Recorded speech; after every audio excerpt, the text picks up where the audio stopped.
Howdy ho, sifters! Welcome to GameFace episode 363, and do we have a good one for y'all today?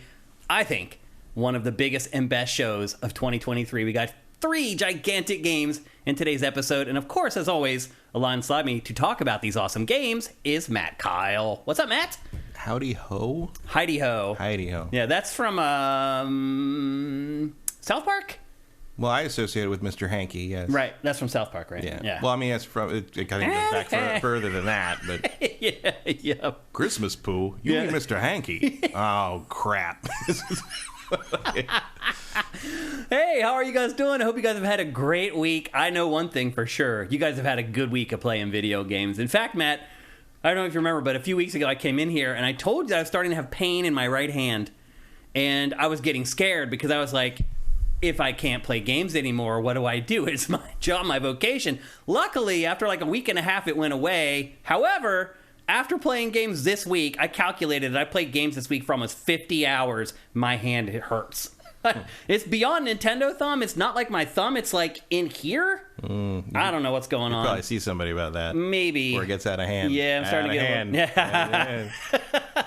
Goes up your arm. That's a problem. Yeah, I'm starting to get a little nervous about it. But anyway, I played a ton of games this week, and that's all going to come out over the next couple hours here on GameFace. Do not scratch the light. Hey! Luna's down here scratching the footlight. Anyway, I hope you guys have had a good week. I did have a great week because the good news is we were playing awesome games all week. How much time do you think you spent playing games? Oh, less than that. I would say... probably like 25, 30. Yeah. And so I didn't play Mario and Sonic as much as Spider-Man, but I'm still not done with Spider-Man, like 20 hours in. Wow. That game, everyone's talking about how short that game. I'm like, no, it's not. Like, it's fine. No, it's perfect. Just about right. Yeah. Yeah. I'm almost 20 hours into that game, and it's still telling me I'm like 40% complete on the map. I'm just like, yeah, that's good. That's about what I was hoping for. Yeah. So anyway, with that tease, you now know we'll be talking about Marvel Spider-Man 2 today. We'll be giving you a review of Super Mario Bros. Wonder and Sonic Superstars. So we have a big episode waiting for you guys today. Let's check in with chat real quick and see how you guys are doing, see how your week's been. So Eric Carmenez in there every week. He's like, how did the Steelers win? How did the Steelers win? How did the Steelers win? Well, they won again. Now I only need 5 more wins to win our bet. But as I said, I think it's going to be close in the end. I think they'll be scratching and clawing to get that 9th win by the time we get to the final week of the season. But we'll see. They're a little more ahead of schedule than I thought. I guess I'll put it that way. Let's see what we got here. I saw some people get in with Twitch Prime. Yep, Too Quick Capri and Threadzilla got in here at the start of the show. Who else do we have in here? Glottis021, AJ the Legend Watson. Unfortunately, AJ, I did not end up going to the Rams-Steelers game this weekend. I would have contacted you to tailgate with you, but the tickets were just too expensive. They were like $300 for nosebleed seats a piece. And I was like, I'm not doing it. I'd rather just watch on TV at that point. Even in that awesome stadium in the nosebleeds, I'd still rather watch it on TV. Yeah, not even considering getting to that stadium. Yep. And AJ says, Shane, the refs had your Steelers back, but it's all good, still representing my Rams. Certainly, the Steelers were fortunate on the spot of the ball at the end of the game. However, that doesn't mean that the Rams would have won the game. They still would have had to have scored a touchdown and blah, blah, blah. So the refs didn't hand the Steelers the game, but you're right, that was a bad call that they should have reviewed, but there was a bunch of weird stuff that happened, so they couldn't. Cinetike, thank you for Twitch Prime. Toast9, thank you for Twitch Prime. And I think that's it. They were out of control, AJ. The Legend Watson says. There are the couple calls that went against the Steelers as well. It's always easy. Like, what happens with NFL games is that people only focus on the one call that happened at that one moment. But they don't remember all the other calls that were goofy earlier on that could have completely changed the trajectory of the game. Anyway, I see everybody do this, not just you, AJ. All NFL fans are like, but if that happened, they would have won. That's not how it works. Like, anything can change after that point. Like, the Steelers could have picked up a fumble and ran it back for it. You just don't know. So I do agree, though, that last call was not good. But I don't think that means the Rams would have won the game if they had got that call. I think it's much more fun when something happens that you can't blame on the refs, and you have to watch the fans sort of find a way out of it. Meltdown. They're like, ah! Like that Super Bowl where Denver got the safety in like the first 2 minutes or something, and you're like, okay, now what? Oh, when they hiked it over Peyton Manning's head. And like, that game was over at that play. That was it. It was over. And like I was at a Denver house, and it was just like, now what do we do? Waiter, check please. Time to get out of here. And he's like, everyone drink more. Yeah. Oh, AJ was saying I was referring to the ticket prices. Gotcha. Oh, yeah. Yeah, it was insane. Yeah. I mean, if you guys watched the game, it was like a Steelers home game. Like, AJ, if you were there, I'm sure you could feel it in the stadium. Mm-hmm. Like, it was literally like they were playing in Pittsburgh. The crowd was so loud for the Steelers. Well, there's always like things in LA is so the Rams are such a recent acquisition. Yeah. I know they've been here before, but it's like, they were in St. Louis for a long time, and no one from LA is from LA. No. Really. There's so many people that are just like, of course, it's a big Pittsburgh. I mean, remember we used to go to those bars like on Wilshire and stuff back over in Santa Monica, and there were different sections of the bar for each team because everyone was there from a different part of the country. Yep. Steelers do that. Of course, stadium. The Patriots fans took the fireplace. Fuck you, people. Steelers, Eagles, 49ers, Packers, and Cowboys are the teams that pack out stadiums with their fans when they're on the road even. So. I saw a map this week that was like the most hated teams in every state. And like some of them make sense. Okay, so like like this, down in the South, everybody hates Georgia, and like everybody hates the Patriots, and like Illinois hates the Indians, and Ohio hates the Cubs, and all that. But like, it's funny when you get to the states that don't have professional teams, really. It's like, and like Montana's was some team called the Vandals, who I've never heard of. I'm like, I don't know what that is. A lot of it's probably college football. Some of it's college football. But there's things where it's like Alaska's most hated team is the 49ers. I'm like, what did we do to you? Why? It's so random. I don't know. Like Hawaii's is Gonzaga, which is like, okay, you probably got beat in like some kind of Pacific tournament or something. Yeah. So that's your big competition from like the U of Hawaii or something. But why does Alaska hate the 49ers? Fandom? No one will ever figure it out. So anyway, the Steelers won another game. They've now won 4 games, and I need 9 to win my bet with Eric Carmenas. Again, I think it's going to come down right to the end. Ramily. Oh, my God. What do you say? He's AJ Legend Watson says, come on, man. Ramily is deeper than you think. Like, oh, please someone put that in the next Fast and the Furious movie. Yeah. Make them Rams fans. Come on. They're from downtown. Well, this is not a sports podcast. As much as I would enjoy doing one, I'll be honest with you, I would love to do a sports podcast in addition to GameFace. But that's not what we're here for. Oh, it's getting just what's happening? Like AJ's like, he's saying like, the Ramley's deeper than you think, and Noxa Tornados is like, you think they show up then? It's just like, I'm like, not at those prices though. Yeah. Like I think AJ is right. Like the money is too tempting, even if you do have the season ticket. Because first, like if you're a Steelers fan, you'll splurge for that one game a year. Like I'm probably gonna, when I go home for Christmas, I'm probably gonna go to a Steelers game in Pittsburgh. I'll splurge. I'll spend. But if you're a Rams fan, you don't care about the Steelers, right? And you could sell those tickets for like $300, $400. You're gonna sell them. Absolutely, it totally has. So and sit home and watch it on TV, where it's great on TV. Absolutely. Yep. Rigor Mortis UK. Thank you for Twitch Prime, man. That's awesome, and I appreciate it. I get a lot of people saying that like in Europe they can't use Twitch Prime, but I know for a fact, a lot of people do. So. Some do. There's a lot of weird laws about things here and there. Yeah, it's digging into that is a maze. Mm-hmm. The EU is. It's like you'd think the EU would have a main governing set of laws, but every country also has their own ideas about everything, so it can vary by region in a wild way. Yeah. Not like here, where everything's all locked down and orderly. Yeah, exactly. So anyway, we're all suing Facebook. Yeah. Gurzilla, thank you for Twitch Prime as well. That's awesome. Oh, it looks like we already hit... What level of the hype train have we hit already? 2, I think. That's awesome. We're on Thanks, 3. guys. Yeah, maybe we can hit level 4 today. That'd be great. As I said, we have a gigantic show filled with big games, and let's get on with it because GameFace is a gaming podcast. As much as I love sports, I love games even more, and we have a lot to talk about today, a lot to get into this episode before we run out of time. So let's head to our housekeeping for this week's episode. I will admit, not as big this week. It was kind of a slow week for game news, actually. Big releases, but not a lot of kind of stories happening, which is good for it. Worked out because we need a lot of time to talk about the games today instead of kind of the smaller news stories at the top of the show.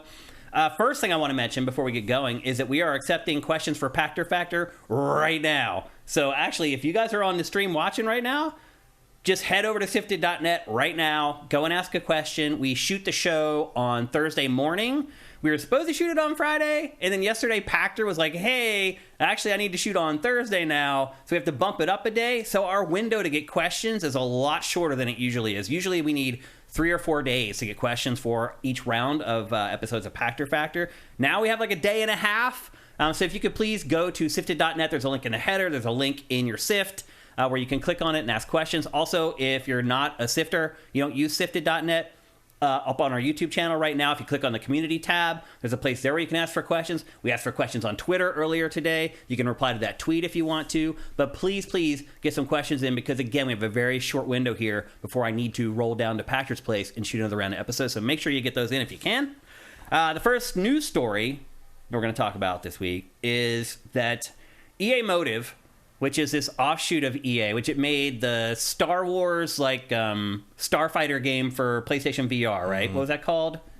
I mean the DLC thing? Yeah, that just almost like a demo thing. It's called like Rogue One VR or something. Yeah. It was a marketing thing. They made that, and then what's the last game they just made? They just made the Dead Space remake, right? That was Motive. They were part of that, yeah. Yeah. And then they were working on some Star Wars stuff that got canceled with Amy Hennig, and it's been kind of a mess. Mm-hmm. But we got word this week that EA Motive's next big project is the Iron Man game that was announced, I don't know, about a year ago now? Does that feel right? Something like that. Yeah. But they are making an Iron Man game at Electronic Arts by Motive, and what they shared this week is that it's being built in Unreal Engine 5, which may not seem like a big deal outwardly, until you realize that if you make games for Electronic Arts, 9 times out of 10, you're going to work on their crappy engine instead of working on Unreal Engine 5. Matt, do you think that this might be finally like a shift for EA? It's finally... Because didn't... Respawn's already kind of bucked that. Respawn basically told them to go fuck off. Yeah. When they're on the Frostbite thing. They're like, we're making Jedi Fallen Order in Unreal. Yeah. And that was it. Mm-hmm. And they made Titanfall, obviously, in the Source engine. So, Respawn has never really been on board with any of that, and there's not much you can do about it, especially after Apex Legends. What can you do? What can you tell? It's like, clearly they're the ones that know what's going on. So, it sounds like somewhere in there, someone finally woke up and realized that the Frostbite engine can't do what they needed to do. And I can't even imagine trying to get an Iron Man game to work on that. Like, the tools for that. I mean, Amy Hennig says the tools to have somebody, like, climb over an obstacle weren't in there. They had to build that. They had to build that by hand. Because any engine can pretty much do anything as long as you build the tools to make that happen in the engine. Yep. The problem that like Hennig and them had was they had to build all these tools to have it let you do, because it was built to make Battlefield. Yeah. And Need for Speed to some degree. So you had to they didn't have stuff for third person stuff. It wasn't built for that. So they had to build all these tools to let you make a third person game, and then they all got fired. And I remember her saying afterwards, she's like, the thing that pisses me off is that everyone who works on Frostbite 2 can use all the tools we build, and we never got to use them to make our game. That does suck. But I can't even imagine trying to put an Iron Man game together in that thing. I mean, you'd be working for years just to get the tools in place to implement anything. Yeah. By the way, Unreal Engine 5 is already there. By the way, this B-roll is not EA's Iron Man game. This is Iron Man VR, but we just wanted B-roll of Iron Man. Which I'd love to play on the new system because I bet it would load faster. Probably. That was the main problem with the game, was that it literally had minute-and-a-half long load times. Yeah. And you're just standing, and there's a black screen. You're just standing there in the darkness in your fucking VR headset. You're like, what is this, people? It does seem like Respawn broke the seal for the rest of the studios at EA. Yeah. And the now, constant success of Respawn, there's no argument against it at this point. Yeah, there is no argument against it. So the bottom line here is that this could change. Not that executives need reason to do that. That's but true. The bottom line here is this could be the bow breaking for all of EA's games going forward. They could improve. It's crazy. Mm-hmm. There's no downside or at least to this. Have different problems. Right. How about that? That's true. So this could end up being a big deal. I know, as someone who wants an Iron Man game really badly, this is encouraging. And how weird is it that there hasn't been one since the first movie? I mean, how weird is it that the only B-roll on the TriCaster that we've had for 8 years is an Iron Man VR game? I'm sure I could dig up footage of Marvel's Avengers of Iron Man, but... Yeah, but I don't think it's... the MCU is the most successful film franchise in history. Mm-hmm. And the video game support for it has been abysmal. I know. Like, it's so terrible. There's Star Wars is finally starting to get to where it should be. Although Star Wars again was EA's fault. Mm-hmm. I mean, again, you could never have imagined when you handed that license to EA in 2013 that they'd get like 4 games out in a decade. Yeah. Pretty sad. Like, just amazing. Yep, it really is. So anyway, maybe a ray of hope for EA's games going forward. 2 of those games are the same game. Yeah. And I mean, really, I think with EA, it comes, for a long time, I think it came down to money. They're like, why would we pay to license one of these engines when we have this awesome engine in-house that everybody should be using? I mean, I'm sure that's why Frostbite 2 was built. Like, that was the idea. But, like, at a certain point, you got to acknowledge the idea failed. Yeah, it was a bad idea. And it took them about 8 years longer than that should have. Yep. So anyway, some encouraging news for a new Iron Man game. My guess is we'll probably see the game next year, like a trailer or something, and then 2 years from then, probably the game will come out. My guess is like end of this gen release. Yeah, I think it'll come out right as the kids who grew up with Iron Man are too old to care about it, but too soon for them to have nostalgia disposable income for it. It'll hit right in that part where it'll hit right in like this 1.5 year window where the only possible 1.5 year window across the last 25 years where an Iron Man game could fail. Yeah. That's my prediction. Encouraging. Another story from this week. Probably be pretty good, but that doesn't mean it's going to sell. Another story from this week. Matt and I always talk about how kind of the B-tier game has disappeared. Either have these big budget games or you have indie games. And that middle tier that existed through the early aughts, which kept release calendars packed for years and years, those games have kind of disappeared. But this week, we were reminded that they haven't completely disappeared. I don't know if I call this B. As it turns out, this is like Z-level game. And it's a game called Skull Island Rise of Kong. It is a King Kong game that when they put out the debut trailer, our blurb on Sifted was like, what the F is this? Like, this game looks like a piece of trash. And as it turns out, it is a piece of trash. Yeah, it was based on a cartoon. Like, there's apparently a King Kong cartoon called Skull Island. Oh, there is? Yeah. I didn't know about it. So this was licensed schlock? This is licensed from a cartoon. Interesting. I was not aware of that. I don't actually know where you would find that cartoon. I guess some streaming service somewhere. Universal? Maybe. Whatever. I don't know. Who owns the rights to that? Universal owns King Kong. Okay. Well, it turns out this game is abysmal, as we had guessed when we wrote the blurb for the debut trailer. And as it turns out, the reason it's abysmal is because it was created by 20 people in 12 months. Mm-hmm. Publisher Game Mill has really been put through the ringer this week after people have discovered... It's an amazing name for a company. I mean, it's perfect, isn't it? Yeah. It's the perfect name for a publisher that would make a game with 20 people in 12 months. Game Mill. Like, it's like, let's just get rid of the creativity of making games and let's just turn it into a machine. And that's what they've done with this game.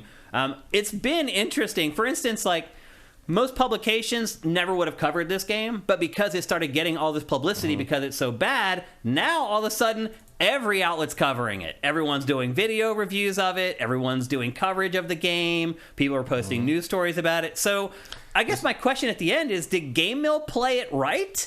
I don't think they did that intentionally, but it's, you're going to get a lot further with outright incompetence than you're going to get with mediocrity. Right. People want to cover the worst and the best. Yeah. I mean, if this game were just a mediocre King Kong game, it would have probably got no coverage at all. Yeah. And now, morbid curiosity may get the best of some people, and some people may actually plunk down their money. Yeah. I should note that this trailer doesn't do it justice. Like, this is actually pretty well chosen footage. Like, right. If you watch the actual footage online with like that cutscene with the still frame in it and stuff, it's amazing. I should also note that there's a bunch of stuff going around, like IGN and some places are posting news stories about that new Walking Dead game, Walking Dead Destinies or whatever. Yeah, the one where you can change the TV show. That's this same company. Oh, geez. That's Game Mill. So buckle up, kids. Yeah, that's not looking encouraging at all. So it is kind of an interesting dichotomy where it's like if you make a game bad enough, you get a bunch of free marketing, and then maybe you actually end up selling more of the game than you would have if it was just like in the middle of the pack, whatever. Yeah.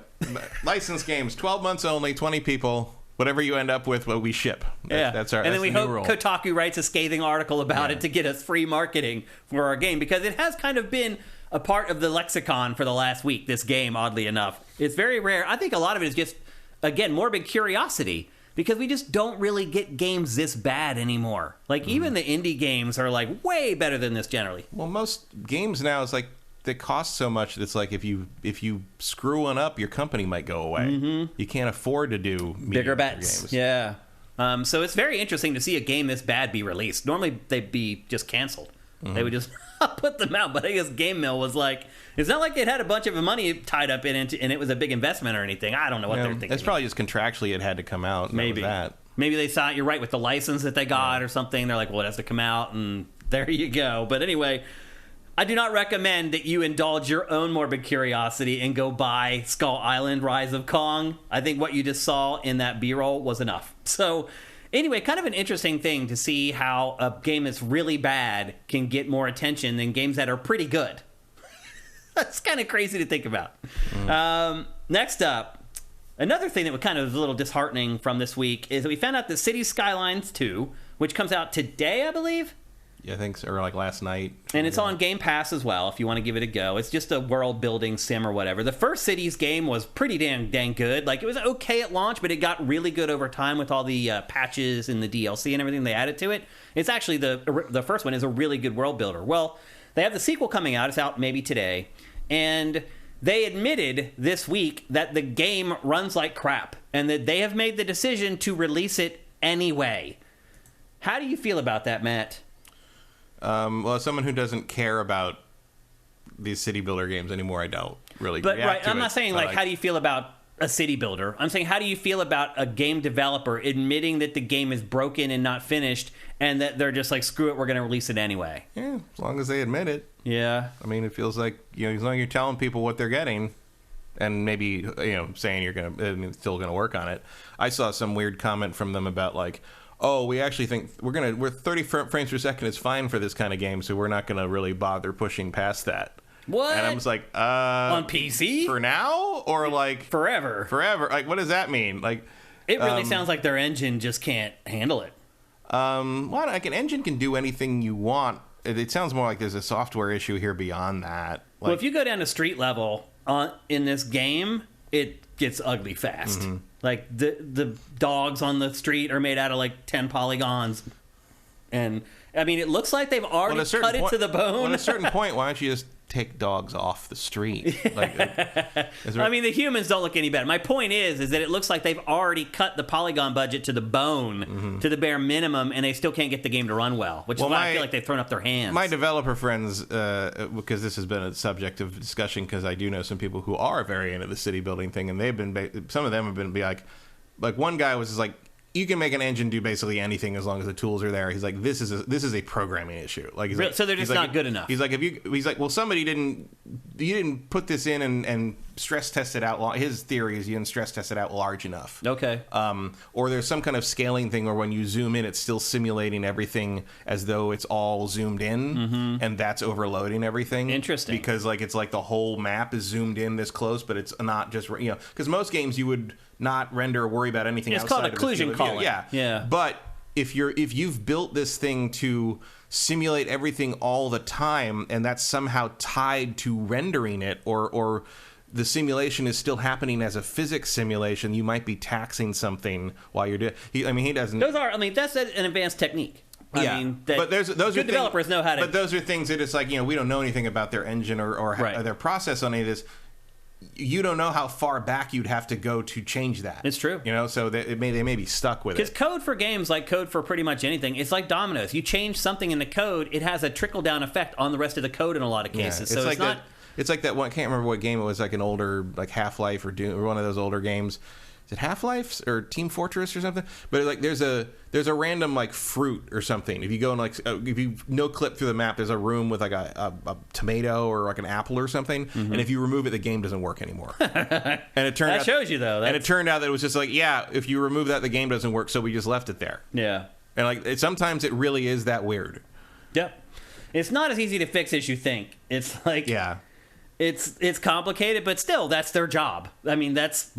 You're supposed to be able to do that if you make video games. So just a word of caution, if you're interested in buying City Skylines 2 here in the next couple days, you might want to wait because the performance is really bad, and Yeah, and also it's on Game Pass, so maybe the better idea is to get Game Pass for a month, give it a go, and see if you can tolerate the issues with the technical side of the game, or if you just enjoy the game at all before diving in and plunking down the money for it. But I do know that Cities 1 has a huge audience. It sold millions and millions. Yeah, it might be better to just stick to that. Yeah, because that's got a huge mod community, and like there doesn't seem to be a whole lot in here that like. Yeah, there's not a whole lot that's like breaking new ground. I mean, it's hard to break ground in city builders at this point. Like the changes are very minute, so might be better to stick with the original, or again get Game Pass for a month and give the new one a go before you decide to spend your money on it. Next up, Payday 3 we covered a few weeks ago here on GameFace. I was disappointed in the amount of content in the game. I enjoyed the time that I had, but I played it for like a few hours and I had gone through all the missions and I was like, now what? Well, apparently I'm not alone, Matt, because Payday 3 has already lost 90% of its audience on Steam. This morning there was a story published that Payday 2 right now has 3 times the players of Payday 3. What lessons can be learned from this, Matt? Don't make Payday 4. That's the thing is like they should have just Payday 2 was fine. Like, and also Payday 3 took too long. Yeah. Like, how long was that in development? Like 11 years between entries, yeah. Like, that got to the point that seeing the Payday 3 booth on the way into the E3 hall was just sort of like, yep, there it is again. It's like that period where seeing the Firefall booth was there and everything. It's just like, you again, okay. Like, well, the other thing, too, is the studio that makes Payday is in deep financial crap. It needs Payday 3 to hit to basically stay alive. You would be, too, if you went to E3 like 7 times and didn't release anything. Well, it took too long for them to make Payday 3, and over time, the money from Payday 2 started to dwindle, and they weren't making a lot of money from it anymore. And there's too much competition. I know it isn't as you go forward in the game, as you said, but like just looking at the thing, it looks very vanilla in terms of kind of a co-op, 4 against the world sort of thing. It's very hard to look at this and see why you'd play this over any of the myriad other, cooperative, kind of, online games. Like there's so many dozens of them, yeah. And Payday 2 was kind of unique at the time. And now it's not. And now it's just sort of... Yeah, even the heist shooter. I mean, Grand Theft Auto Online launched basically as a heist shooter. Yeah. It's also completely different now. It's also, I hate to say this, but it's also largely referencing Heat and The Dark Knight, which are 2 old movies that people don't really know as well anymore. You're right, yeah. Like, the kids don't know... The kids probably know Dark Knight okay. Maybe. But, like, that movie's 15 years old. I know. It's crazy. So Payday 3 is not doing well. I honestly think the only thing they need to do is just launch more missions. But if it took them 11 years to get like 8 missions together... Yeah, I would love to know what the 11 years were spent doing. Like, it's hard to believe that it took that long to make the missions, but then like it's not like the gameplay was some kind of reinventing I don't know what took that long. I think it's the Nintendo conundrum that Nintendo used to have, where it needed to support 2 things at once. It used to have to support a handheld and a console. They were trying to keep Payday 2 alive with new content while they were building Payday 3. And my guess is the team just wasn't big enough to be able to do it. So I think that was just one of those catch-22s where like, well, can we bail on Payday 2 so we can concentrate on Payday 3 and get it done? No, we need that money coming in. Like, if Payday 2 had a longer tail, or if they had just got Payday 3 done within like 6 years instead of 11 years... maybe they would have been all right, but as it sits right now, it is not doing well. And again, this studio really needs this game to hit for it to do well. However, I will say this. I was surprised at how the game sold, like retail, because it was also, and I think it still is, on Game Pass. But it sold, I think it was the 5th or 6th best-selling game from last month or something like that. I was shocked. It sold for like $30, I think. It was like cheaper or whatever. There's a huge contingent of people that just don't trust digital games or don't trust, like, something like Game Pass to give them a game routinely forever. Yeah. So I think people buying games is still going to be a thing for quite some time. Were you surprised at the sales of Starfield? No. Because it also sold like gangbusters despite being on Game Pass. No, people who want to own Starfield are going to own Starfield. That's got to be encouraging for Microsoft to see that, the sales of Starfield. I bought it. I mean, a lot of people did. Millions and millions of people bought it. And Microsoft, I'm sure... Apparently those watches are starting to break already, though. Oh, really? Yeah, I mean, that's sort of... Look, I have bought the Pip-Boy editions of the Fallout games. I know those things aren't going to last that long. Like, it's fine. Like, yeah. They should last longer, but they don't. No. Like, that's just how it goes. J. Reed Vic 7 brings up that the Lord of the Rings Gollum is another example of a terrible game that made it to market. You're absolutely right. That is another example. But that was also when it launched, we were like, what? We haven't seen a game like this in forever. You're right, though. We have 2 examples in like a 6 or 7 month time frame, which is a lot crazy. of people are saying that, like, Gollum is arguably worse because it's not as entertaining as Rise of Kong. I can see that. Gollum, there was nothing fun about it. No, it's just sort of a slog. It's just ugly and just awkward and janky and The time frame on some of this is very fun. I mean, we saw the other day the Star Citizen people put out Squadron 42 might actually be done. No, Squadron 42 is feature complete. So it's still borked and busted? Everything you're going to be able to do in the game is in the game. Now they have to make the game work, basically. Like, it could be years. That was a big announcement, though. But I'm just saying, like, I was digging through some threads on forums about that I've been at. Like, there are things. There's a moment thing where there's things I posted that are like from half a decade ago, and then, like, there's a period where I don't post in the thread for 2 years, and that's still 4 years ago when I returned from that. Yeah. And like, there's a thing from like 2013 where I'm basically like, I don't know, like, I'll give it a slim chance over none because it's Chris Roberts, and Chris Roberts has actually delivered in the past, and like, and someone responds, has Chris Roberts even shipped a game in the last decade? And I'm like, 10 years later, that question is still relevant. Amazing. That's funny. That is 12 years. Yeah. 12 years to get to feature complete. The people, the actors who are in that game probably don't remember doing that mocap. Yeah.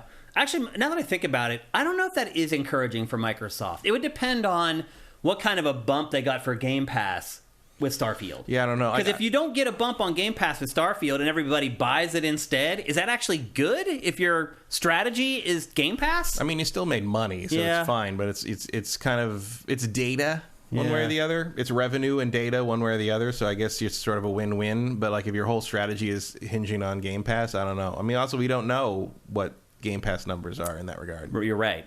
And here's a little tidbit, though. The CEO of Microsoft changed his contract so that he is no longer receiving bonuses based upon the growth of Game Pass. That's a good clue. Yeah. So we'll see how it all plays out, but that was kind of interesting to see how well it sold. I mean, outwardly, you first think about it, like, that's great because you're making the money on Game Pass and you're selling the game, but if your goal is to grow Game Pass and people are like, screw that, I just want this game. I mean, the change to that contract would indicate to me not that, like, Game Pass is failing, but because that he thinks at least that Game Pass, the growth, revenue growth, is going to be plateauing or tough to budge. Yeah. Next up, we got some good news for if you're a Souls-like player. If you enjoy Dark Souls, Demon Souls, Bloodborne, Elden Ring, you're not alone. 2 Souls-like games from the last month have already sold 1 million copies. Both Lies of P and Lords of the Fallen have already sold 1 million units, Matt. It seems like if you create a competent Souls-like, you've just got 1 million sales in the bag. It seems like it. It seems like there's just enough. Create a competent Spider-Man game, you get 2.5 million in the bag in the first day. Yeah, exactly. But look, if you're a smaller developer and you're trying to figure out what kind of games should we make, it seems like Souls-likes are probably your ticket. Sort of, but I would argue that they're not easy to make. Yeah. And you better be on the level because, like, as much as I didn't particularly enjoy Lies of P, it's still technically competent. It's still, more or less functions. Oh, it looks good. And I think if you like the combat, it plays fine. I just hated it. Yeah, well, I just think it's a kind of I think it's a faded Xerox of Bloodborne gameplay-wise. There are people that don't agree with that, and that's fine. But like, this is not just anybody. You can't just churn. You can't Rise of Kong these things. So I don't. We have a new catchphrase. I don't think it's that simple. We have a new verb calling. You got Rise of Konged. I don't think it's that simple, but I think there is an open market for it in the sense that From's never going to make this format again. You don't think the throwback, more linear style? No, they're going to make Elden Ring forever. Yeah. Why wouldn't they? Right. But I'm saying every From game that is like a Souls style game, I think every single one of them is going to be an open world Elden Ring clone. Yeah. Like I said about Lords of the Fallen, like, I can see it. There's an alternate timeline where Dark Souls 4 is that instead of Elden Ring. Yeah. And if you like that more than the open world thing, that's your ticket. And I think that's kind of weirdly leaves a niche for them, where if you want to keep making this same formula over and over again, I don't think From's going to return to it anytime soon. So you kind of got the field to yourself, as long as you just need to make something that like plays well enough. And you need to make something that catches the eye.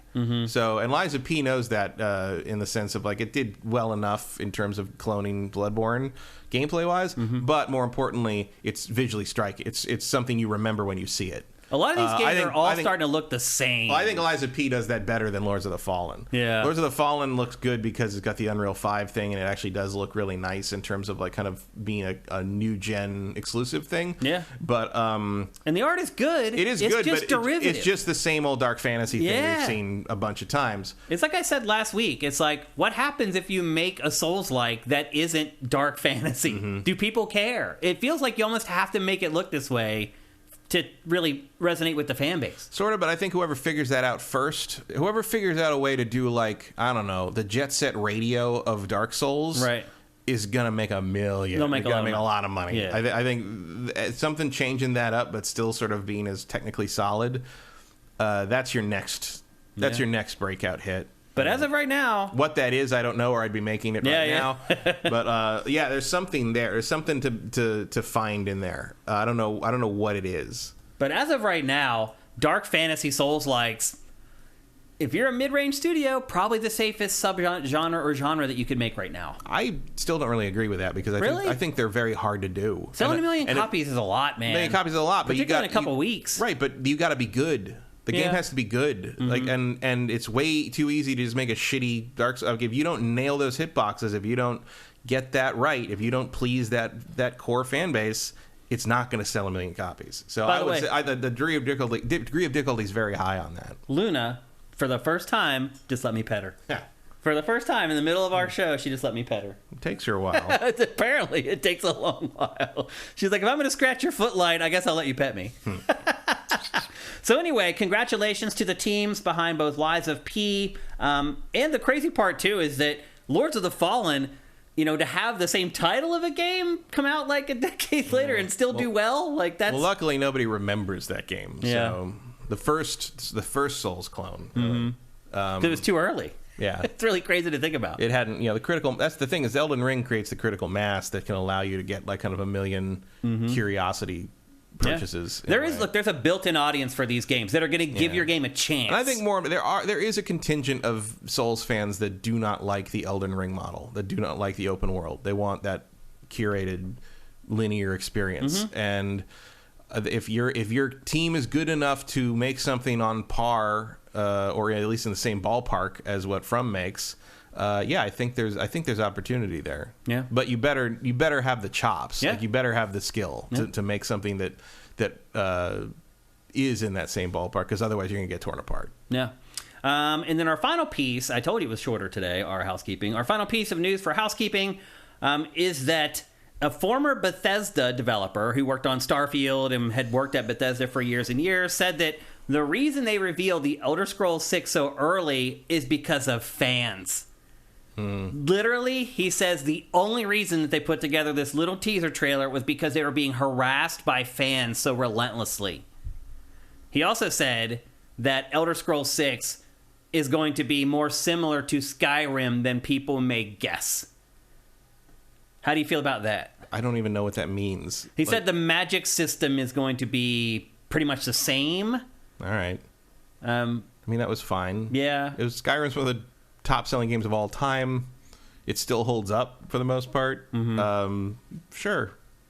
I mean, the main thing that needed work was the combat. Yeah, the first-person combat in Skyrim leaves a lot to be desired. I mean, you can mod the game into a third-person action adventure now. It works pretty well. Like it's remarkable. It's all in there. Yeah. Like, you can make it happen. Like, there's people that have turned this thing into basically Dark Souls. Wow. And it works. Huh. Like, it actually feels okay. I don't think I'd want to play a 200-hour game like that, but like you can do it.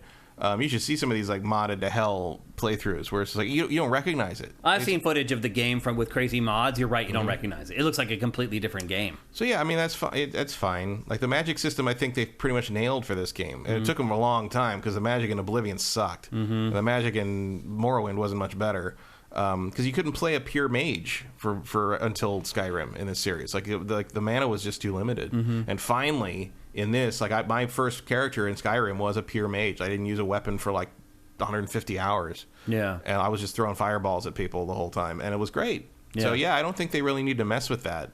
That's fine. Also, I mean, I'm sure the fans were part of it, but it really always felt to me like they announced Starfield and this alongside each other that year because that was the year Fallout 76 came out, and they knew they needed to give everybody something to look at that wasn't just Fallout 76 because they knew what Fallout 76 was going to turn. Well, actually, I'm glad you brought that up because he also commented on Fallout 76, and he said that it was like that nobody saw it coming at Bethesda. He said that their hubris was so out of bounds that they were completely caught off guard by. That's crazy. Yep. He was like, no one in the studio thought people were going to hate Fallout 76. That's crazy. I couldn't believe it. What I was like, planet really? Are you on? It's like the thing that came out this week that like everybody at Marvel was blindsided by the fact that nobody liked Quantumania very much. I was like, did you watch the fucking movie? Dude, like what? I mean, I didn't hate Ant-Man 3 or anything, but it's just like, yeah, that was not very good. And there's a reason for I can tell you why, and I've only seen it the one time. Yeah. But I've seen other Ant-Man movies, and the appeal of Ant-Man is seeing big and small things in the world that are like not supposed to be big and small. When you put him in a weird fantasy world, that all goes away. Yeah. I don't care how big he is compared to like the fucking quantum mushroom. Yeah. Like, what are you thinking? Well, we got a rare peek inside the machinations of Bethesda from this guy. That's remarkable. Like I feel bad about that in the sense that like I've always kind of assumed that there was something where like. Where they felt like forced to do something like that because of how Fallout 76 was probably going to be received. Yeah. And now I guess it was because they wanted the fans to leave them alone. Like, why would you have they left you alone? No. Of course not.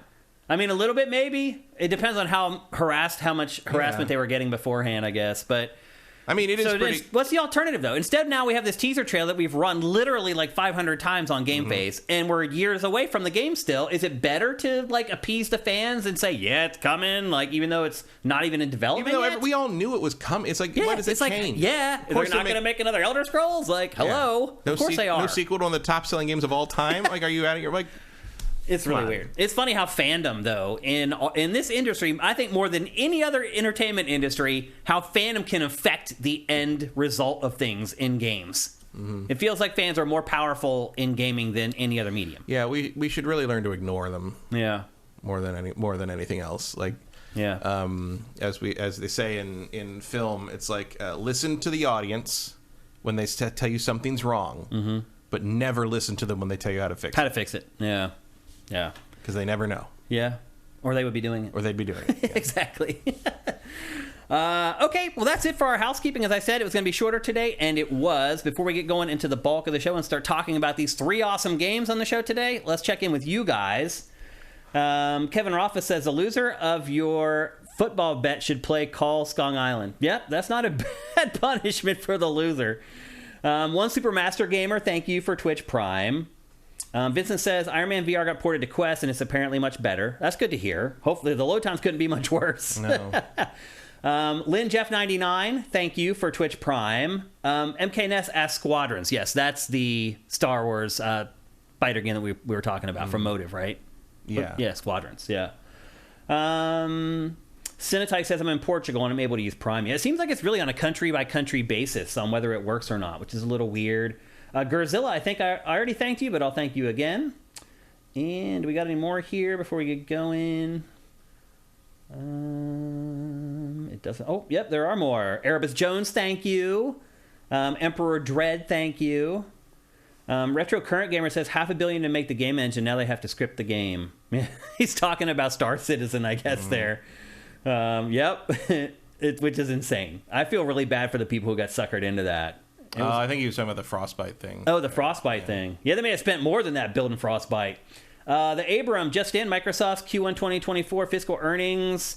Windows OEM up 4%. Devices revenue down 22%. Does that include Xbox? No, gaming revenue up 9%. And then Xbox content and services up 13%. Xbox hardware down 7%. Interesting. Yeah. Those are some interesting numbers. So devices is everything they make hardware. Yeah. Okay. Rock and Roll 458. I don't think we can judge Game Pass's revenue potential ceiling until it fully embraces mobile. Fair. I agree.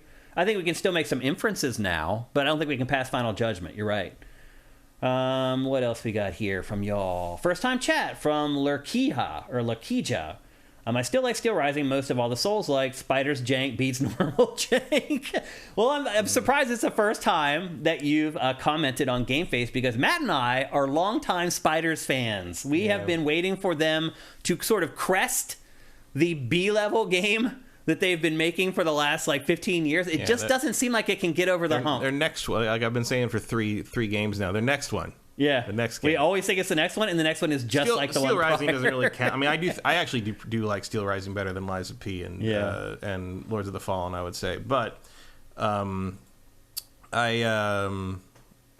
their next one is one of their. He was talking about Star Citizen actually. Yeah. Oh, the next one they're doing is going to be more of a standard RPG like they did with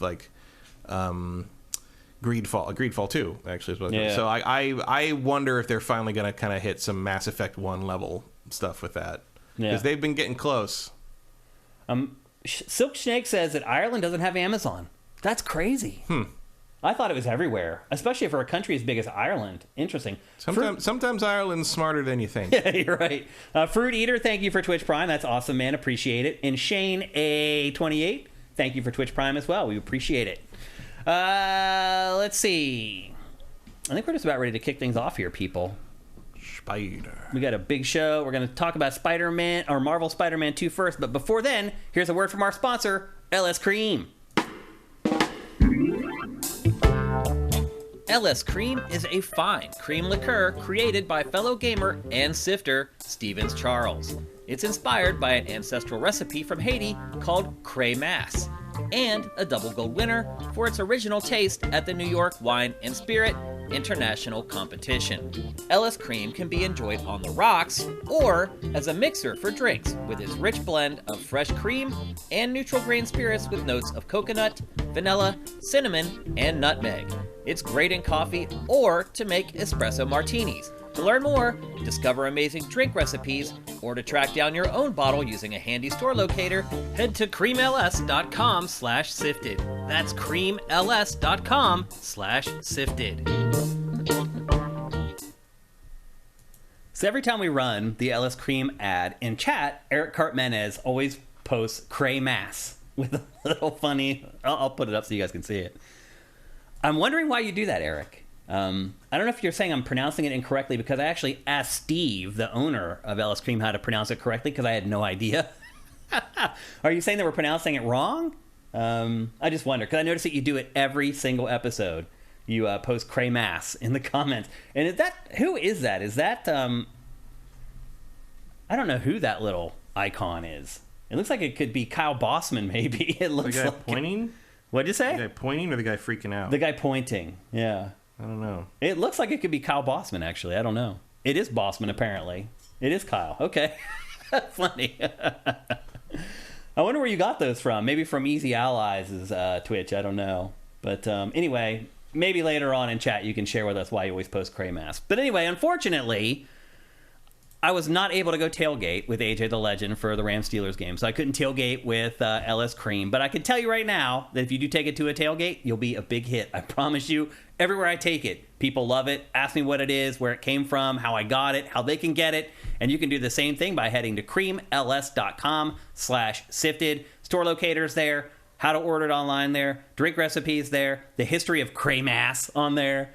It's a really cool website, and it's a great liqueur. So jump on it, get yourself some LS Cream. You definitely won't regret it. And now it's time for us to kick off the show proper with, again, I think, one of the biggest episodes of 2023. As you can see by the lower third there, we're going to start things off with Marvel's Spider-Man 2. Just came out on Friday. Matt, I'm surprised to hear you have not finished it. Well, it's longer than you think. It is longer. That's the first thing we should say. It is longer than you think. A lot of people, and I think I even mentioned maybe a couple weeks ago that I was like, games are $70 now, or 12, 15-hour games, okay at $70. We both said, yeah, that's fine. It's longer than that. It took me around 20 hours to finish the game. And I did complete a lot of side missions because they're there. It's like, why not? While you're swinging through the city, why not stop down and stop some crime or whatever, or stop... Well, a lot of the side missions, the actual side missions, are fairly good storytelling things. Yeah. Despite what Twitter would have you believe. Yeah. I have never seen such desperation in a console war situation. Like there are people posting all this weird shit about bugs in Spider-Man and like how terrible the writing is and all that. And I'm like, and you look into their profiles and it's all people that a month ago were saying Starfield's the greatest game ever made. And look, I'm played 150 hours of Starfield. I love Starfield. But if you were trying to tear this, good luck, people, because it's like you have people getting on bikes, leaving the mission path in the middle of a mission to ride up on the L train and ram a train, so they get like knocked off and ride around an invisible bike and claim that it's a broken game. And it's just like, yeah, if you ride your bike a mile and a half off the mission path, and like the fact that it doesn't just reset you back in the path is like, that's impressive on its own. Yeah. I know what's more sad, though. Those people spending the money to buy the game so they can make the game look bad. Yeah. Especially because, like, okay, so you clearly have a PS5. Right. You've also bought the PS. Yeah. I'll never understand console wars. I never have. I never will. I don't know why people act this way over video game consoles. I'll never get it. As long as I work in this industry, I'll still never understand it. But the reason they're freaking out is because this game is awesome. Let's just be honest. That's why they're freaking out. They can see the game with their own two eyes, and they can see. One, I think, Matt, maybe it's the best-looking game ever released. It's up there. Is that hyperbole?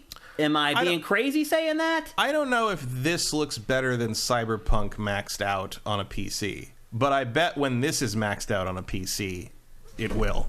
I can't believe how good this game looks on PlayStation. This is easily the best-looking next-gen console game. And it's funny because like it had like a weird bad first impression briefly, but after the big opening scene with Sandman, which is crazy at the very beginning. Oh, spoilers, Matt! You can't still talk about Sandman. I cut him out of this B-roll, and you spoiled it anyway. No, none of that's a spoiler.